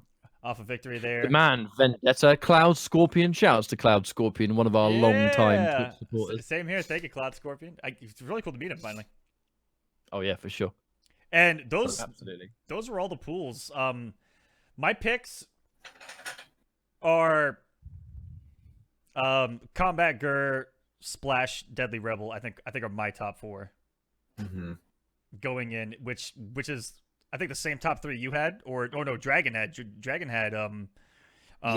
Splash, Combat Gur, which is Northeast, and I don't think that it's crazy saying that the Northeast is the strongest scene in Mortal Kombat 11 right now. But it's definitely a contender at the very least. But that's what I'm saying, right? So everyone can probably come to an agreement on about 4 people that are just absolute, no doubt, their favorites to win the whole thing. But there's at least 8 players that can just honestly just take the entire LCQ. And I'm perfectly fine with being 100% wrong. Yeah. Either way, in my opinion, this is just my opinion, I think LCQ has the potential to be just as hype as the finals. I really do think so. If not hyper. Yeah, honestly, if not hyper. Yeah. This weekend's gonna be insane, dude. I just can't say that. Everyone in Final Kombat is gonna get paid. Everyone here is fighting for a piece of there's fighting for a spot at the table, and that is where you see true, the true savagery. We've gone over all this, and like this is literally just for LCQ. Yeah. Like this madness of all these people that can make it out, This and is a really just to ridiculous fight Tekken tournament. Master on Sunday. Yeah, this is just for the luxury of the top 16. So like of all the finals that we've had, the fact that LCQ and Final Kombat are so close together for the first time, it is naturally really exciting, and I can't wait. This could very well be one of the most exciting tournaments we've ever had. Like period, the end. I think it will be. I really do think it will be. And LCQ is really going to set the pace for the weekend. All right. Before we get out of here, I have an interesting question for you guys. Who is your hottest or craziest pick Me. to win? LCQ. Oh, okay. You're talking about pick to win. Yeah. Wait, pick to win LCQ? Craziest pick. Hottest take. Craziest pick. Oh, so like a hot take. So not initial, but someone that you believe in strongly. Yeah, Because I guess we could say that. My pick to win LCQ is VGY, but I wouldn't consider that a hot take. But if I was thinking of someone that might not be on everyone's radar to like, this person's going to win. Oh God, good question. That's hard. That's really hard. I mean, you know what I'm going to do? I'm going to do it. Boki. Yeah. Okay. Yeah. Boki or Derpy, two Kung Laos of Europe. Slip him in there. I don't know. I think DJT for me. Like I feel like he's just not in everyone's list yet, and I think he should be. If that's too mainstream of a guess, I don't think so. Hey, Slayer's pretty no popular really in the chat, DJT in there. Slayer, yeah. My pick. Slayer would be an interesting one. My, the character, but honestly, Rio might be a really big surprise. True. Top 8 of KIT. Damn, Silver Eye as well, bro. Yeah, I can't. Silver Eye. I think this has devolved less into hot takes and just who else could do well? Yes. Which I think and then we're like, there's too many. There's just too many people that can do well. Realistically speaking, I think some damn solid favorites aside from like the Combat, the GUR, the VGY. Show off, absolutely. Oh yeah. Like totally. Rio, it's a really good call that he could, because he just came off a super good result at, was it Frosty or KIT? There was a KIT. KIT. Yeah. So he's in really good shape going into this, and he's quite a lab monster. He, like similar to a Deoxys in that he has a lot of these weird little conversions, which is like her best strength is I touch you anywhere and it's big damage into knockdown into mix. Mm-hmm. All we can really take away from this is like 16 players at least could totally win this, and it wouldn't be surprising. Maybe good even more. luck, have fun. Yeah, and in this tournament, only first place matters, which is the most devastating thing of the lot. You get top 8 in this, there ain't going to be no pop-offs getting top 8 at the LCQ. It is win or nothing. That is all that matters. Places 2 through 7 get a pat on the back and a seat in the crowd. Second place gets the same as last place. Yeah, dude, Honeybee and Bio, they're looking the best they've ever looked. Both of them together. And like they are within that realm. How crazy is it that we can say that they're coming in at what looks like to be their best in MK11, and we have no idea how well they're going to do. That goes to show you LCQ is that we have come on. Whoever gets second place is going to feel the worst. God, I can't. That's got to be like I don't want. Give me 0-2. Give me 0-2 instead of second at an LCQ. As a former competitor, I know, like, we all know that 9th place is just, that's one of the worst feelings. I feel like getting second at LCQ is like getting 9th, but like amplified by 1,000,000. Yep. Because you really just went through all that, and now it's the end of the season, you get nothing. You were one game away from competing in the World Championship. How does it feel? And then microphone right to the face. Yeah. immediately after. The immediate interview. And then the immediate interview. Let's capture this raw emotion. The Let's raw get raw emotion. emotion, and then the camera guy gets. Think knocked of the out. Twitter analytics. Christ. Oh no. All right, guys. I think that's gonna do it for us here. We went on way longer than we thought we were. It was a yeah. good chat. But it's awesome to break this down to talk about LCQ and Final Kombat. Guys, watch this weekend, twitch.tv/NetherRealm, or all the NetherRealm channels on Mixer, YouTube, Facebook, and I believe live on Twitter. But primarily, you guys are on Twitch right now. Twitch.tv/NetherRealm is going to be happening this weekend, Saturday and Sunday, all weekend long. Be prepared for one of the best weekends, if not the best weekend of competitive Mortal Kombat ever. This is going to be great, guys. You guys excited? Mm-hmm. Oh, absolutely, dude. I've been counting down the days for a while now. Yeah, man. It's one of those things. Like my event season's already began. Just got off from Poland. IEM Katowice was a total blast. And it's like going into Mortal Kombat a week after. It's like a grind, dude. But it's like a good grind. It's constantly going into like sick events that are super exciting. So Mortal Kombat's going to be great. A great way to kind of kickstart the year for whatever may come after. Like we obviously. I'm really excited for the announcements to just see what the future brings for Mortal Kombat in general. So definitely. Bring it on. Bring on everything. Can't wait. And I'm looking forward to seeing everyone and spending time with the crew. Yeah. And that's for everyone in the chat. If you're going, make sure to come out and find us and come say hi and just enjoy yourselves over the weekend because this is going to be one for the books for sure. Yep. Hope to see you guys in chat the whole weekend as well. For those of you going to be watching from home, NetherRealm Warner Brothers sounds like they have a lot planned for this event. We have a lot of special guests. We're going to have a lot happening there, and they've been hinting towards an awful lot being shown, including Spawn coming to Mortal Kombat shortly. And that is going to do it for us here. Thank you so much to Big D. Thank you so much to Ketchup, and earlier for Dragon for joining us. You guys got some insight by the Ryans. Hope you guys enjoyed. We will see you guys this weekend. Love you guys. We'll see you there. Take care.